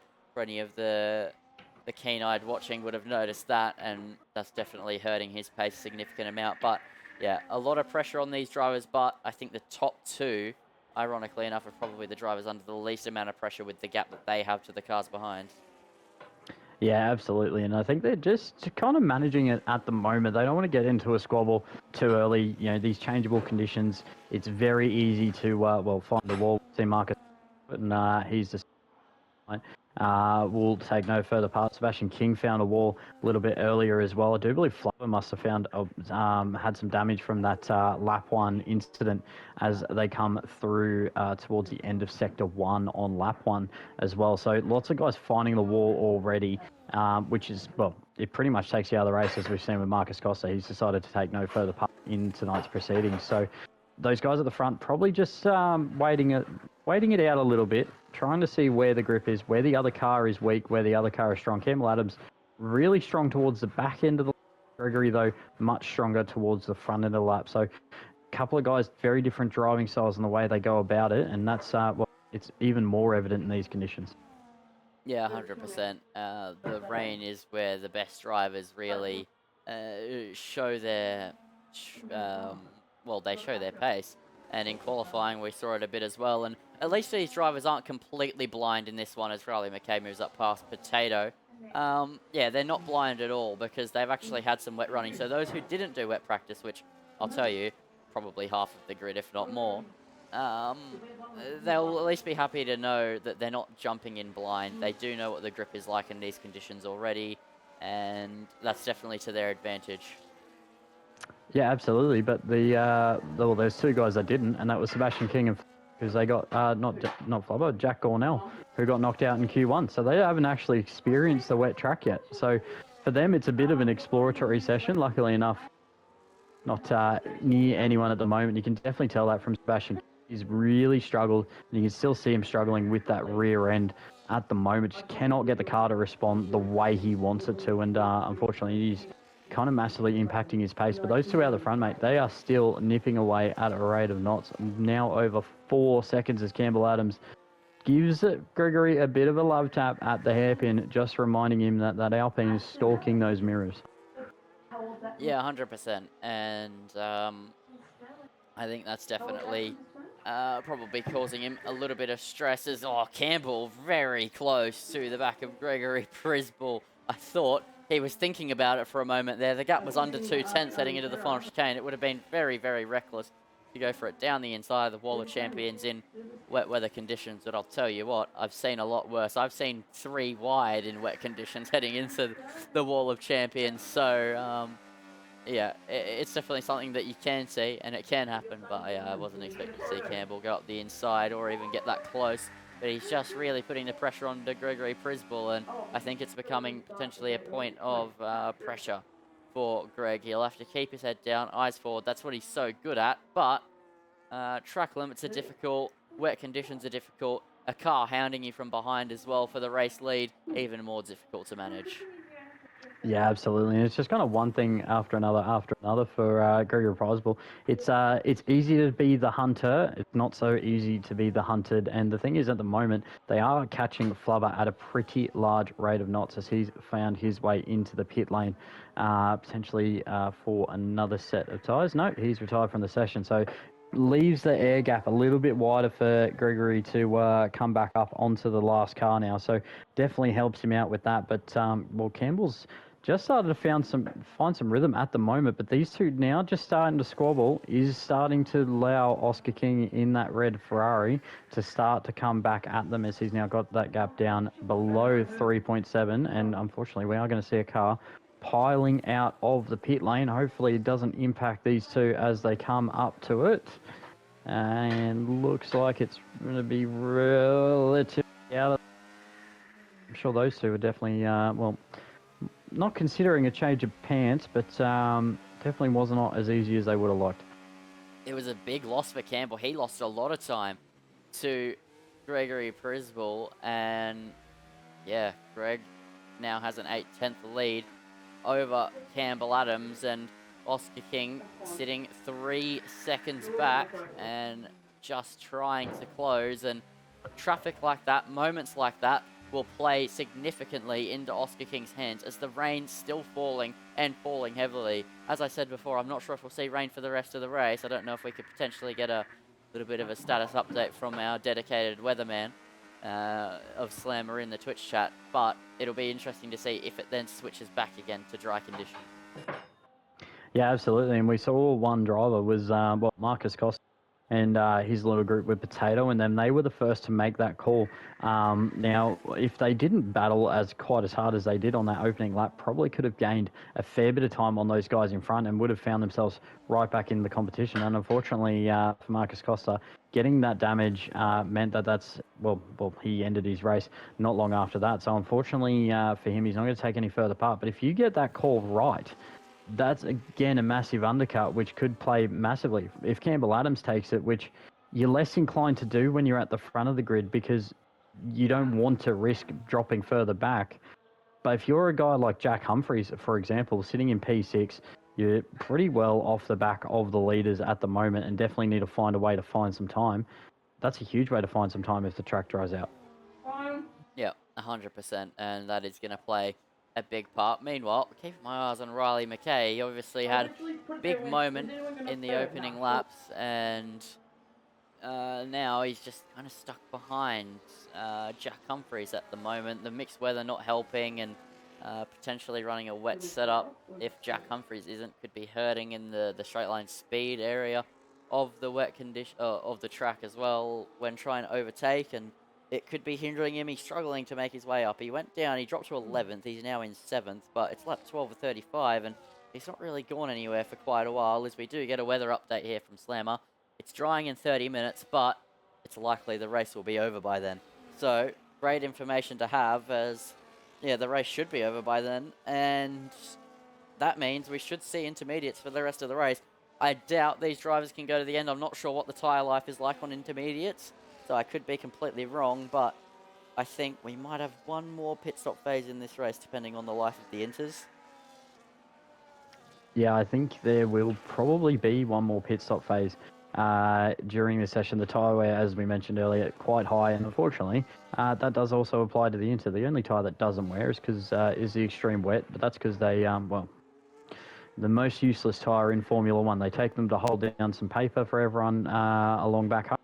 Pretty much about it on a race weekend. So with the track drying, you would expect guys to potentially come in, and that, well, it opens up the opportunity. Can you make an undercut on a fresh intermediate tyre? Because it will give you more grip even in a drying track situation. So it'd be interesting to see who pulls the call early, who will just split the race 50-50 from when they stopped. A lot of guys done 7, maybe 8 laps on that tyre. T-Mac's done the most with 10. He's down in 10th place, or 11th place, I should say, at the moment. So be expecting probably maybe 5 to 10 laps out of him before he sees the pits again. But be interesting to see who's looked after their tyres. Oscar King starting to close up as Yusuf in 4th place gets a 3-second time penalty. So be interesting to see whether Oscar King, who's maybe looked after his tyres better than the guys ahead, is able to extend that stint with better pace. Yeah, I think that it is going to be really interesting to see what he's able to do with that as well. Riley McKay so close to the back of Jack Humphreys, almost wheel to wheel there, as these conditions really creating an interesting obstacle in this race, and definitely not expected. I think nobody would have really been predicting a wet weather race, as much as Canada is synonymous for a bit of weather over the course of the years that have gone by. I think that you go into an F1 25 race and you just kind of don't expect the rain. It's not super common.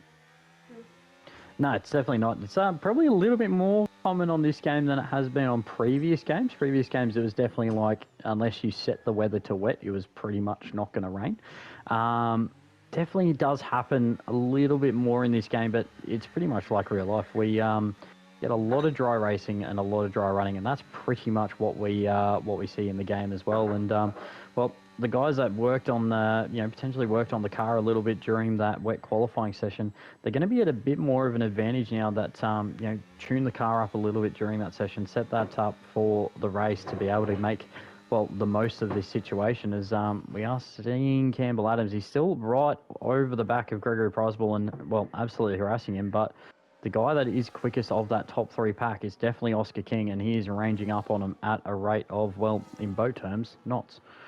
Yeah, and well, I think a boat is the most accurate descriptions of these cars at the moment, especially with the track conditions. And yeah, he's absolutely flying up to the back of them, and yeah, 2 seconds behind at the moment. He's gained about a second in the last few laps, and that is really impressive from Oscar, but potentially a sign that Greg and Campbell are saving tyre a bit. There's definitely one more stop to go in this one. I've been told to expect, and yeah, this is going to be really, really enthralling stuff. Oscar closing in, Campbell on the back of Greg, and Riley ever so close to Jack Humphreys heading towards the straight. Yeah, Riley, well, I mean, he's going to be a bit frustrated. He's down the order from where he started. Definitely didn't want to be here. Definitely some contact going into turn 3 and 4. And, well, it set off a whole chain of events that, well, they couldn't be undone the moment they started. So he's just not able to get quite close enough. So maybe Jack just running a little bit more, a little bit less aero than Riley McCain is just enough to keep him behind. Riley's got the speed. He's going to have a look down the inside. No, goes to the outside. Unable to get the job done. Just about creates some overlap for turn 2. Little bit of rubbing as the right front end plate touches the left rear tyre, and unfortunately not enough though to get past. So once again, it's going to be probably another infuriating lap for Riley McKay to sit behind Jack Humphreys. And well, if he wants to get past him, he's going to have to wake up a little bit earlier in the morning to catch Jack Humphreys by surprise. Yeah, and I think that Riley has so much more pace than Jack. I know that he's not just gone past and cleared him, but I think that once we see him get ahead of Jack Humphreys, he's going to disappear up the road and onto the back of Trent Newton. I don't know that for sure, but it's just what it looks like to me. Just Riley's all over the back of him, and he just can't seem to get past, almost like Campbell with Greg, except probably not that extreme because they're very similar in pace. But yeah, Jack and Riley in a nice little squabble, but Riley will definitely be getting frustrated at this point, staring at the back of McLaren's rear wing when he can feel, even though it's only round 3, he can feel the championship slowly slipping through his fingers. Absolutely, and the worst thing is that Riley McKay will know exactly who's leading this race. And the person leading this race is the last person he wants to see up there. And at the moment, as you said earlier, Oscar King, him and Riley are tied on points.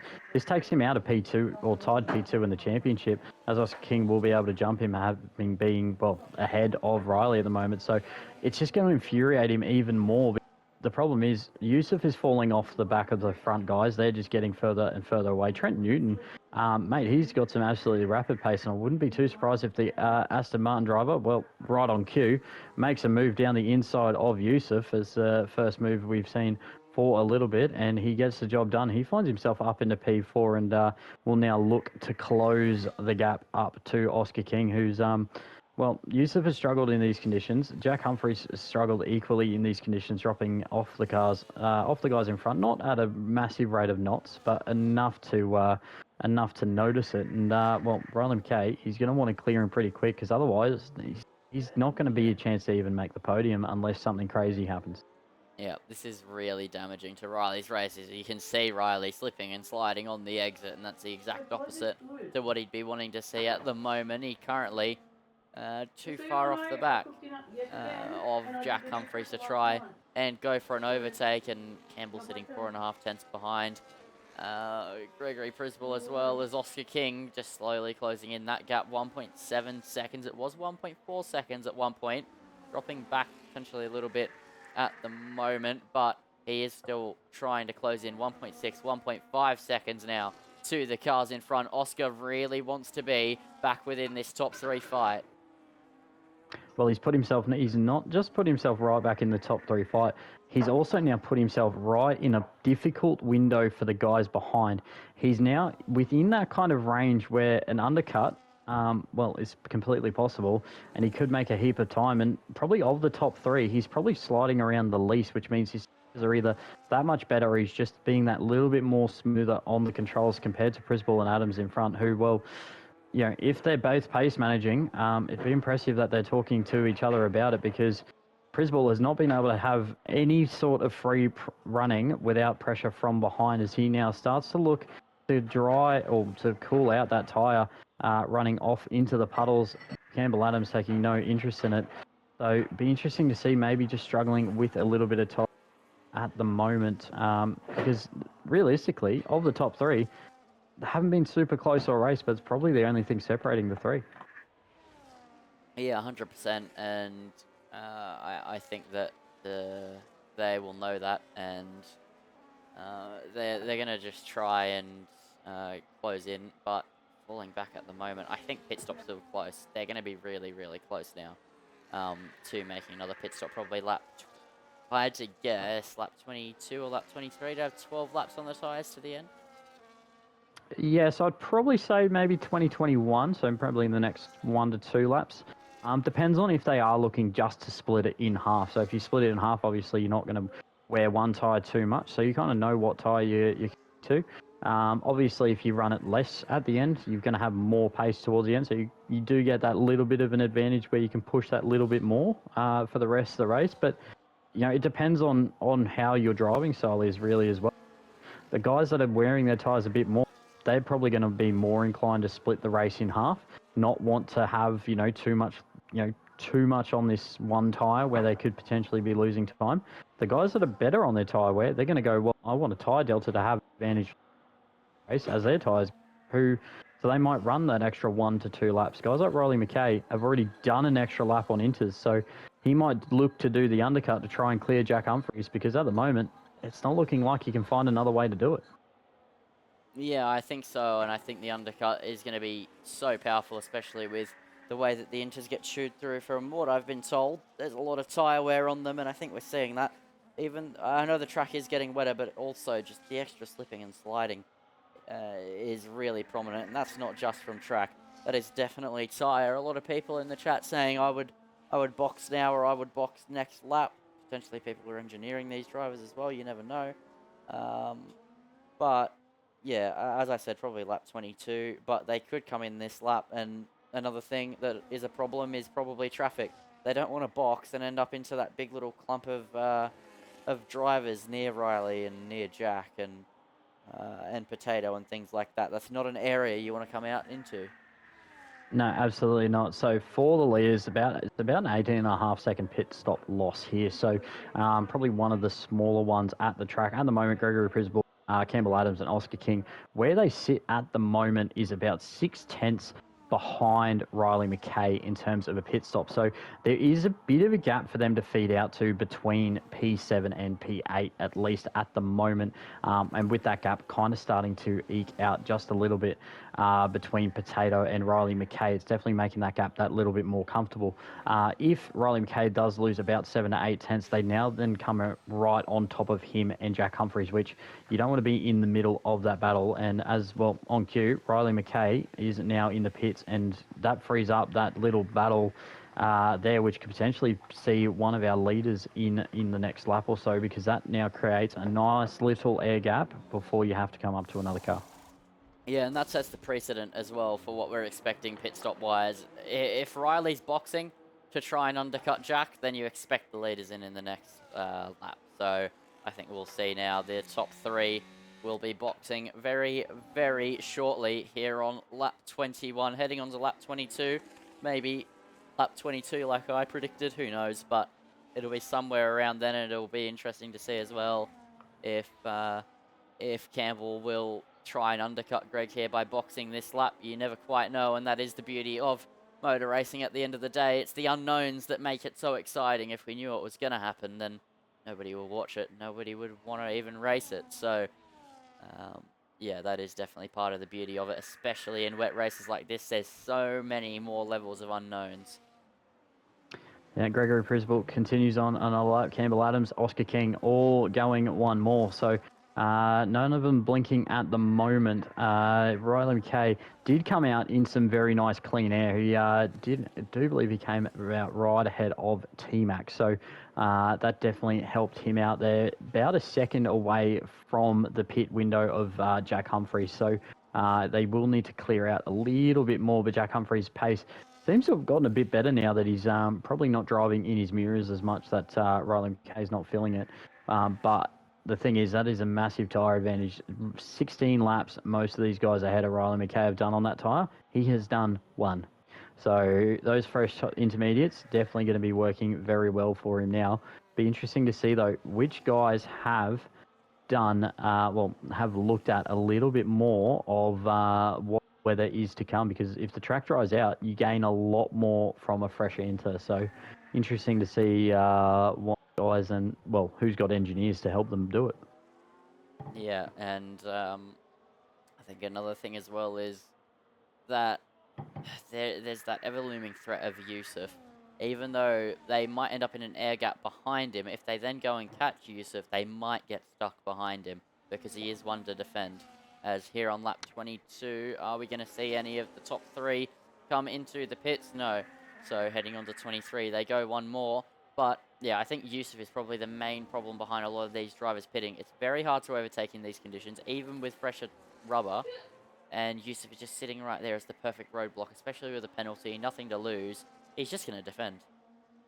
Absolutely, and the problem at the moment, so Yusuf is gaining a little bit in the straight line, definitely losing some time as his teammate Potato comes into the pit lane, definitely losing throughout the corners, so thinking a more straight line setup for Yusuf's car, which in dry conditions, definitely the way to go. In wet conditions, definitely not what you need. So, definitely probably the reason as to why he is struggling a little bit more than we would have expected in these conditions. And the other problem is, it's not just a case of Yusuf being there. Jack Humphries will be right there on exit as well. The last thing these guys want is having another car being right there as you come out of the pit lane, because that all of a sudden turns what is a simple pit exit into something incredibly difficult and could end your race. Yeah, 100%, as there's just some info going on in the chat there that Riley McKay was a second faster than the top cars on the last lap. So the time gain is significant. So they'll definitely be considering coming in soon, surely then. But nobody in the top three budging yet. But I think it's... Campbell Adams has boxed. Yeah, Campbell did Campbell box. Adams I has completely missed that. made the call. Yeah, I completely missed that. Campbell pulled into the box. It's because the camera is so zoomed in on the car heading through the chicane. And there we go. Campbell deciding to box. So, Campbell, where is he going to come out in relation to the likes of Riley McKay? We know how far he was in front initially. What about now? I think it's going to be by quite a lot, as Riley's making a move on Oshillo while we speak, and Campbell's absolutely clear. We know that gap, though, was already significant. Riley was never going to undercut that entire gap, but still, I think there's quite a bit of time gain there as Campbell comes out right behind Yusuf. Yeah, right into that gap that we were talking about, and be interesting here. You can see Campbell immediately on so much quicker than Yusuf. Yusuf unable to do a whole as Campbell throws it down the inside, wanting to lose as little time as possible, because I can nearly guarantee you what is about to happen will be a red car and a Red Bull car immediately proceeding into the pit lane, because they will immediately want to cover off any sort of undercut that Campbell Adams is getting. But he is pulling time back at a bit of a rate of knots here, and well, we're going to have a very saucy pit exit. Yeah, I think so. So this is going to be really interesting. Gregory Prisball and Oscar King heading towards the pit entry now. Greg stays out. Oscar also stays out. They might think they're safe. And yeah, they will be undercut now if they box. 10 laps to go. This is now going to be so critical. They are likely, and in fact, almost definitely, going to at least have to try to go to the end. They have to hope that Campbell doesn't have enough tyre life and enough extra pace to catch.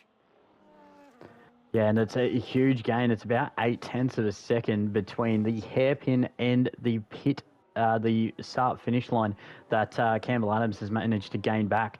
That is not even a full sec. That's just shy of a full sector at this circuit. So nearly a second in one sector on fresher rubber. So it's a huge gain for Campbell. But the problem is he's got Trent Newton he's got to go through. And then he's got to get up to the back. And as the great Murray Walker once said, it is one thing to close the gap. It is a complete different thing to overtake. Yeah, and that is completely true, as the Great Wall of Trent Newton might start to take effect potentially. Campbell got past Yusuf pretty easily. Let's see if Trent puts up any more of a fight. Trent currently sitting in a podium position as a reserve. I know there's pit stops involved in that, but even then, he's so far up the grid. Really, really impressive from him at the moment. I know I've said it quite a lot, but yeah, he is really impressing me. He's just been plucking away. He's not a name that has jumped out at anyone to have a flashy result. He wasn't a guy that we were expecting. We didn't see much up at the top of him in qualifying. Looked like it was a little bit of a signal there from Newton down the straight. Just had a bit of a wiggle of the car to let Campbell know that he's not really going to defend that one. And Campbell makes it nice and easy down the inside of turn 1 and 2 to now set his sights on to the leaders out front. And he's just doing a solid job, flying under the radar, found himself some clean air, cleared Yusuf. May not find the podium tonight, but a standout performance nonetheless. Yeah, as it has been pointed out, and I do want to bring it up for anybody wanting to know, the delta, it's about 1 to 1 point, it's about 1 second a lap gain. That's not enough here for Campbell Adams. If the delta stays the same, he will not catch them by the last lap. So as long as Greg and Oscar get to the end, it'll be no issues for them, as we already could see that when Riley was only a second quicker than the top few. And now we're going to see that Campbell's probably about a second to a second and a half quicker a lap. And I don't think he's going to make it to the top two. Yeah, so 1.4 seconds over Oscar King last lap. Only 5/10 though up on Prizeable on the last lap. So Gregory definitely making some pace while the sun shines. The thing is, those guys have gone 21 laps on that intermediate tyre. That tyre is, going to be approaching a point of Turkey in 2021 where the grooves stop doing what they're supposed to do, which is clear water out of the way to help you with grip, and they start becoming a semi-slick. So if those tyres hit the cliff, they're going to lose a lot of time very quickly. Campbell Adams is absolutely throwing that thing around, trying to emulate Carlos Sainz's father, Carlos Sainz Sr., nearly rally carring the Alpine around at Circuit Gilles-Villeneuve to make back the time. But, mate, you've got to factor in 21 laps on that intermediate. We've still got another 9 laps to go. So we're looking at 26 laps on an intermediate on a track that, these guys you can hear it. They're all locking tyres. They're all grinding the tyre all over the track. There is potential those guys hit the cliff, and they hit the cliff hard.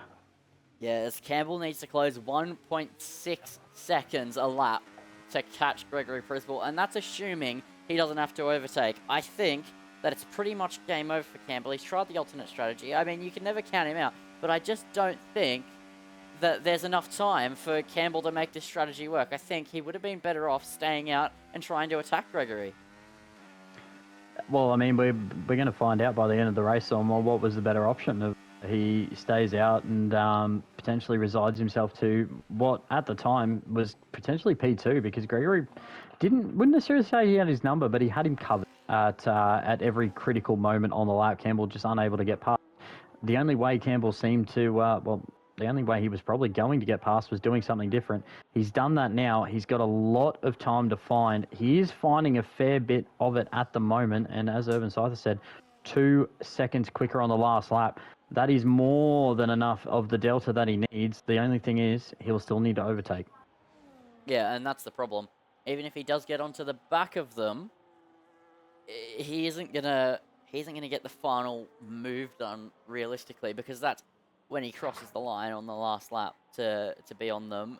2 seconds a lap delta, though. It might work here. This is going to be a really close finish. It wasn't looking like it was going to be this close, but as the inters degrade more and more and more on Gregory Prisball's Red Bull, it is getting very, very interesting as Campbell is closing in absolutely rapidly. So that lap, Gregory Prisball, a 21.2. Campbell Adams. Let's see what he can muster up here. Heading towards the line. It's going to be a 1 minute 19.2. So that's 2 seconds. Yeah, definitely. That's a big number, and 7 laps to go at the moment. 2 seconds a lap puts him 3 seconds positive on at least getting to Gregory. So now he's got at least a little bit of time in hand. That the gap doesn't necessarily need to be 2 seconds a lap, but as we still mentioned, you've got to get past. So he's still going to need to maintain some sort of tyre advantage as he gets up to those guys. Which, well, mate, their pace isn't exactly improving, and I'd actually say it's going the other way, and it's going the other way pretty quickly.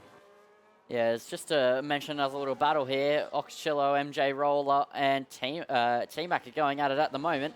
In towards turn 1, it's almost 3 wide. Roller on the outside of Oxchillo. Now has the inside for turn 2. They're wheel to wheel now for 11th position, and they're absolutely going at it. There's contact. Here comes T-Mac. Oxchillo's in the wall. T-Mac gets both of them in one there. After that contact, that was slipping and sliding off into the barrier. Oxchillo with damage. That is absolutely suboptimal for these two drivers, but absolutely what T-Mac would have been hoping for. He went for the switchback, focused on the exit, and absolutely blitzed it past the both of them when they ended up in the wall. MJ Roller, no damage. Chillo, the biggest loser.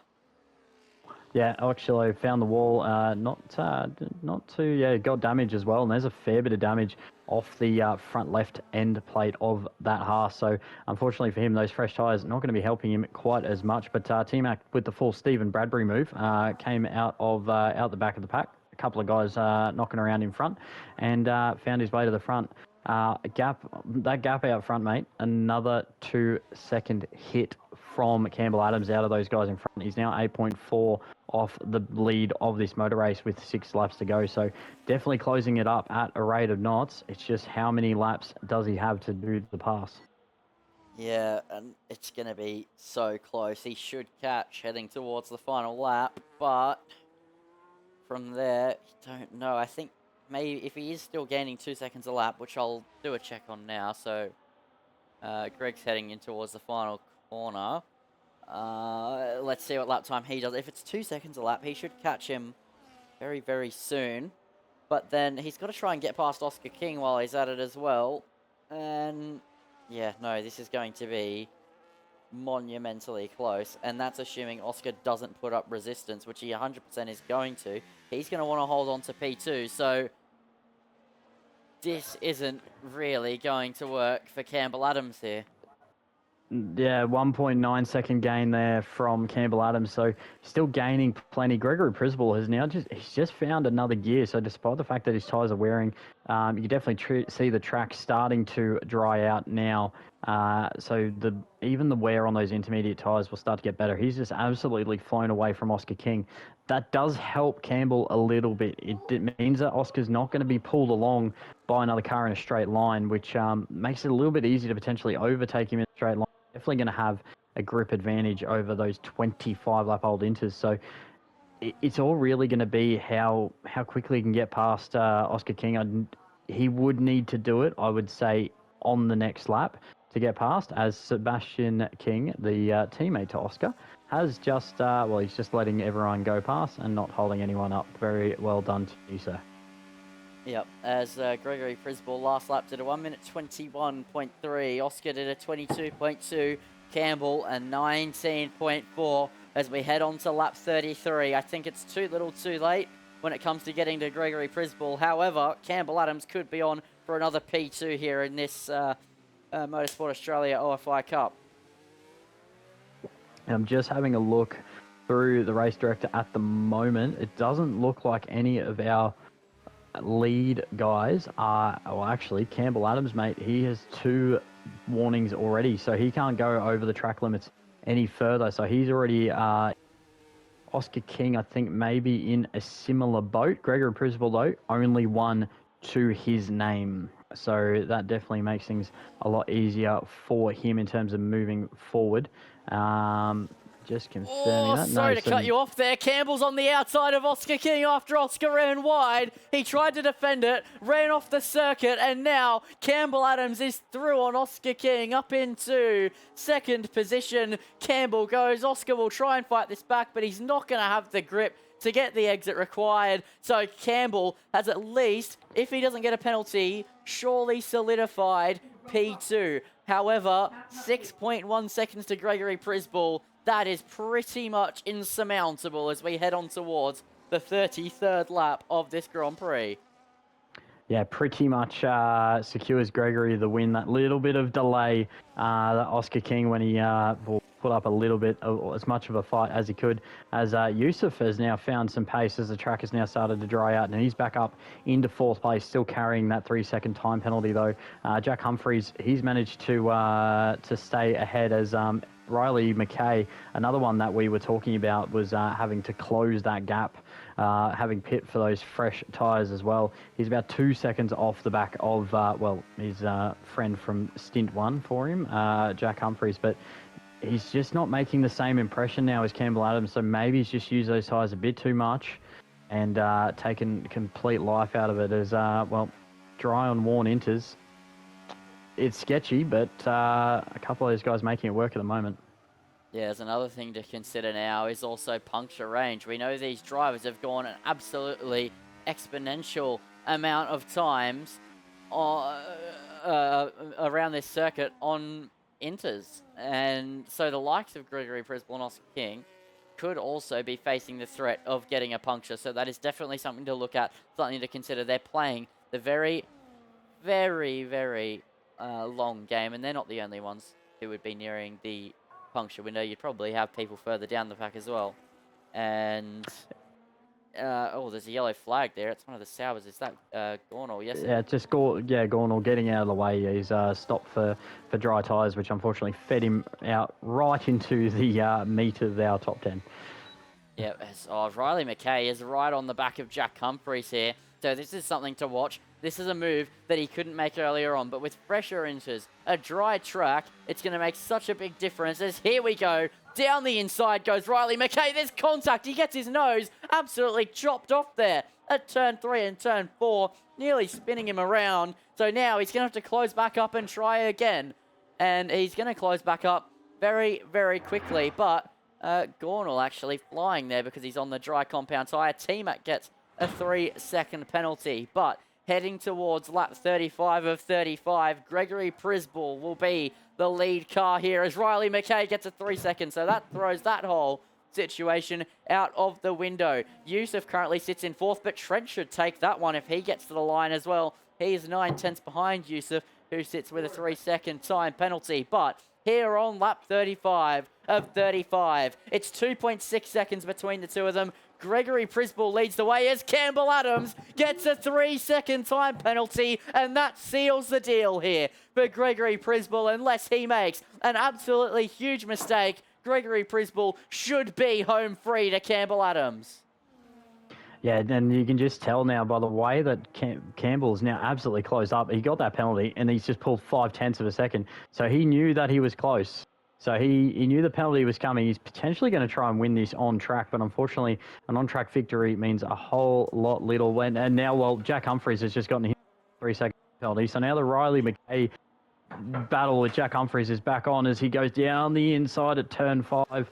He's just about to get the job done. A bit of rubbing is racing going on between the McLaren and the V-Carb as they're just battling down the straight. But DRS is open for both guys, rubbing the whole way along. Not able to get the job done is Riley McKay, and he's going to be absolutely furious in a chat somewhere. As Campbell Adams, mate, he's got the job done, but unfortunately, it's too little too late with that 3-second penalty absolutely hurting him. He will cross the line in P1, but the hat-trick of victories will go to Gregory Prisball. Yep, Gregory Prisball, the winner of round number 3 here in the Motorsport Australia OFI Cup. So it's 3 for 3 so far, and it's only up from here as well for Gregory Prisball as he extends his championship lead as Oscar King takes the flag to take third. Trent Newton, the super sub, the reserve driver, gets 4th position as well. Fantastic driving from himself as Yusuf gets P5. Jack Humphreys holds on for 6th with Riley McKay in 7th. However, it was absolutely argy-bargy as Slammer saying one of those could be for cutting the pit exit. So there could be another change here up the top, but we'll see post-race. But for now, it's Gregory Prisball who took that one. Potato got 8th. Matt Plevey got 9th. T-Mac got 10th. Ox Chillo got 11th. MJ Roller got 12th. Jack Dornall got 13th. And Sebastian King is coming around the final corner now to take 14th place and final of the finishers. And yeah, what a race that was. Yeah, huge race, mate. We had guys. Well, they've gone to Vegas early and rolled the dice on going to the end. We had one guy go, well, I can't. I might get to the end, but I'm not going to gain a place. So I'm going to do everything I can to get past. Got past, but unfortunately picked up a 3-second time penalty along the way. Meant he's finished back in P2 after a race-long battle with Gregory Prosball, who goes from strength to strength. 3 wins already this season. Absolute massive drive. He was at the front all night. Oscar King, after what was a nightmare of a start, dropped back to nearly P6, P7 at the start of this race. Ends up back on the podium. And, well, mate, you said it before. Trent Newton, big shout out to the super sub, P4. He drove incredibly all night, flew completely under the radar, and has managed to finish 1 place off the podium. Yeah, that was absolutely fantastic driving from Trent, but Gregory Prisball takes it from Campbell Adams, then Oscar King, then Trent Newton, then Yusuf, Jack Humphreys, Riley McKay, Potato, Matt Plevey, T-Mac, Oxchillo, MJ Roller, Jack Dornall, Sebastian King being the last one of the finishers, then F1 Ferrari Pro, Flubber, and Marcus Costa. But, Fury, what was your final thoughts and feelings on that one? Well, I mean, we channeled we summoned the spirits of 2011 Canada. To be completely fair, we had rain, we had no rain, we had guys doing different strategies like we called, but it was nothing like we probably predicted that race start to be. We would try to talk about what the dry race strategy would be, who could do something different, who outside the top 10 could throw a scare. We had guys touching walls, breaking cars. Mate, that lap 1 was intense with guys going absolutely this way, that way, and sideways on dry tyres as the track started to wet. And we still had guys we got 14 cars to bring it across the line. So a huge night and, well, what has probably been a very, very exciting race and probably a little bit hard to keep up with the points. Yeah, 100%. It was difficult to keep up with. There was so much going on, and yeah, that was absolutely a fantastic race. But now it's about time to get podium interviews underway. I think that there are people waiting to be dragged, so we'll flick the screen over to the podium interviews. But we will just now be waiting on the first podium sitter to be dragged in. But yeah, that was such a fantastic round from anybody and from everybody. Sorry, and yeah, that was as far as wet races go and split strategy. That was probably the best you could see, as the first of the podium sitters are in here. Oscar King, you got 3rd position there. Definitely looked like a difficult race trying to stretch those sides towards the end. Just walk me through that one a little bit. That must have been really difficult out there.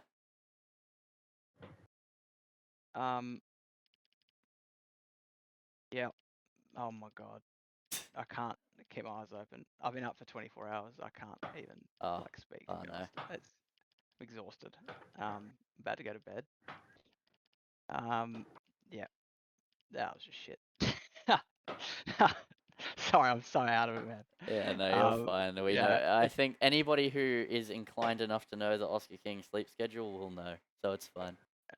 It's yeah, I don't even know what to say, man. But yeah, I mean, kind of a great race. It was probably great to watch. I hope it was great. I mean, I don't know. There was both a lot of everything insane. going on at the same time and a lot of nothing going on. Yeah, a lot of gap watching. It was insane. It was insane. But yeah. How were you in the puncture window? God, yeah. Oh yeah. my God. Yeah, no, I figured. I figured as much. Mate, from like lap 30, I was driving out laps. I was driving so slowly. Like I reckon like straight up 4 seconds off the pace. Like I'm not even accelerating. Like it was hilarious. Yeah. And yeah, I don't know. Just a dry race would have just been so much more interesting. I think strats would have been cool, and it's what everyone prepped for. Even though I did like 10 laps, but you know,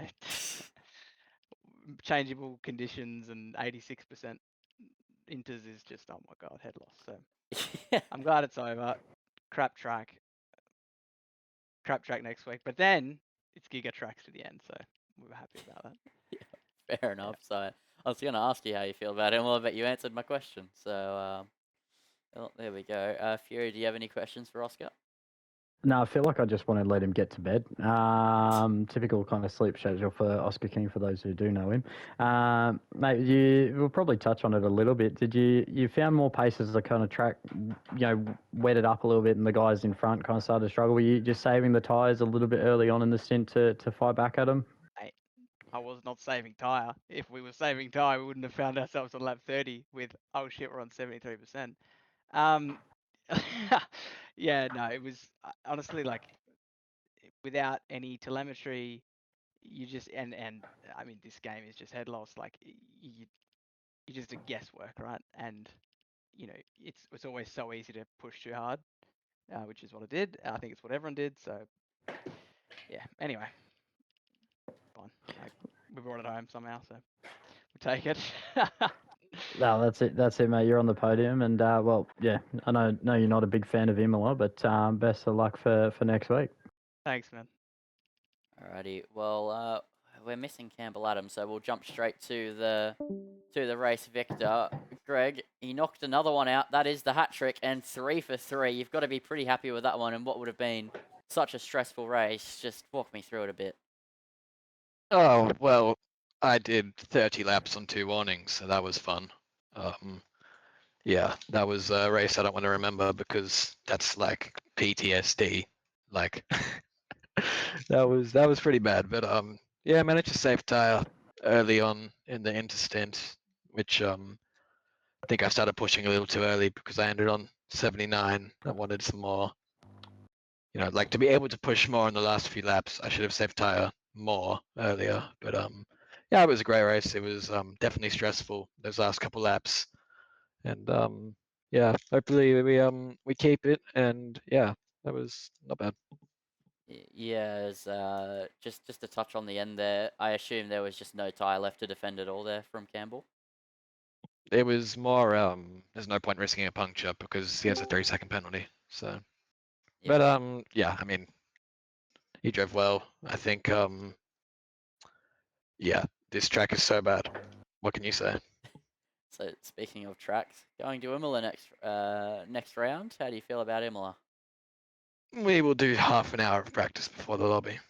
Yeah, And, well, inspiring. Anyway, hopefully it's not wet. yep. As Fury, do you have any last questions for Greg? No, you're pretty much covering it all off. So yeah, you mentioned you probably just well in puncture territory a little bit, but mate, you've got to probably give the viewers at home a bit of an insight. Been following you for quite some time, and not the first time you've won multiple races in this. So is it just the half-hour practice sessions that you do before a race that are able to give you the heads up above everyone else, or are you a little bit that extra gear that no one else can find? I think it comes down to good strategy. I mean, Miller put us on the pretty much perfect strat today, so it was yeah, more just knowing what to do to win a race, and that's saving tyre when you need, and then pushing when you need, and getting the overtakes done when you need, and all of that. Well, congratulations, mate. Good. Make it a next week. Yep. Righty, as Fury, you can take away Campbell's interview. Well, Campbell, you went something different. Got the 3-second penalty, got the move done on track, very similar to endurance race where the driver that crossed didn't end up winning the race, mate. Oh, is it gone again? Yeah. Oh, hopefully that's a bit better now. Just talk us through that one, mate. You probably know the part number on. Oh, I think he's completely gone. Hmm. Wait, Fury. I can hear the mic buzzing coming through, and then it's disappearing. Hold on, we back? Yeah, you're back. Okay, cool. Campbell, do you know the part number on the Red Bull? Going to share it to everyone else? Yeah, basically, I was staring at it for 20 or so laps. So yeah, that was not fun. I was dreading every single second of that race. Just stuck behind in the wet. Just you try a save and then you try push, and it's just impossible. So yeah, I decided to pit. I was like, nah, screw this. Let's try something different. If it doesn't work, I'll get a P3, and if it does, I could have a chance of winning it. And then yeah, wasn't that much quicker when it was a lot wetter, because Inters don't seem to have much of a tire delta. But once it got drier, that's when the tire delta really showed, and I was up to 2 seconds a lap faster, which is just insane. So obviously, I think Greg kind of backed off on the last lap when he saw I got a pen. But I do think there was a chance, maybe, just because it was basically dry and my tires were, I think, 30%, 25% worn. So yeah, it's a shame, but that's how it goes. We'll touch on it a little bit there. The absolute stellar lap in qualifying. Do you just find the how do you go on from dry to wet to then back to the dry, and especially when you had no time till one at the end? Yeah, my last lap was okay-ish. My first two sectors were really strong, but last sector I just took it really safe. So I would have probably done a 0.5, maybe 0.6, but I had to be safe, had to get a lap on the board. Without getting a lap, I would have started 10th. So no, I was happy with the lap, but yeah. Strong result, man. And well, Imola, we've heard two guys not super thrilled about heading Sam week. How are you feeling? Yeah, I do not like Imola one bit, so that's going to be painful. I'll probably invalidate every lap, so I'll probably be doing a last to whatever challenge. Lindsay, I'll let you lead away to Campbell. I don't really have anything to add, to be honest. So yeah, congrats to you on the P2, Campbell. Maybe we'll see you on the top step next round or in one of the rounds to follow. But you've got a big championship charge to try and make, especially with Greg getting another lot of points under his belt. Yeah, for sure. Appreciate it. Yeah. Well, that is pretty much going to be all from us. But Fury, I know I already asked this question, but now we've had interviews, you've had a little bit of a look into the drivers' minds. Any final thoughts or feelings about the race? Well, I mean, it's pretty much like we described. A couple of guys to get on the right strategy, which is going to be key. We probably didn't realise how key it was based on the conditions that. Yeah, a couple of guys just finding that extra gear. Good to hear that Gregory, kind of was well aware and kind of knew that, but he might try a second stop, so he did look for that tyre a bit. Had probably better wear than Oscar King did towards the end of that race. So quite interesting to hear that. But I mean, interesting to hear some of these guys that well, they're not exactly looking forward to what lies ahead. So be interesting to see how that. But I'm sure that they will come back, put on a show as normal. Yeah, 100%. And that was an absolutely fantastic round. Imola is next week, as I don't know if neither have I or you are in the commentary box for that one. But that is going to be all for OFI action for tonight. I thank you all for watching along and all the drivers for participating, and a big thank you to Slammer for organising this event as well. But thank you all for watching, and good night.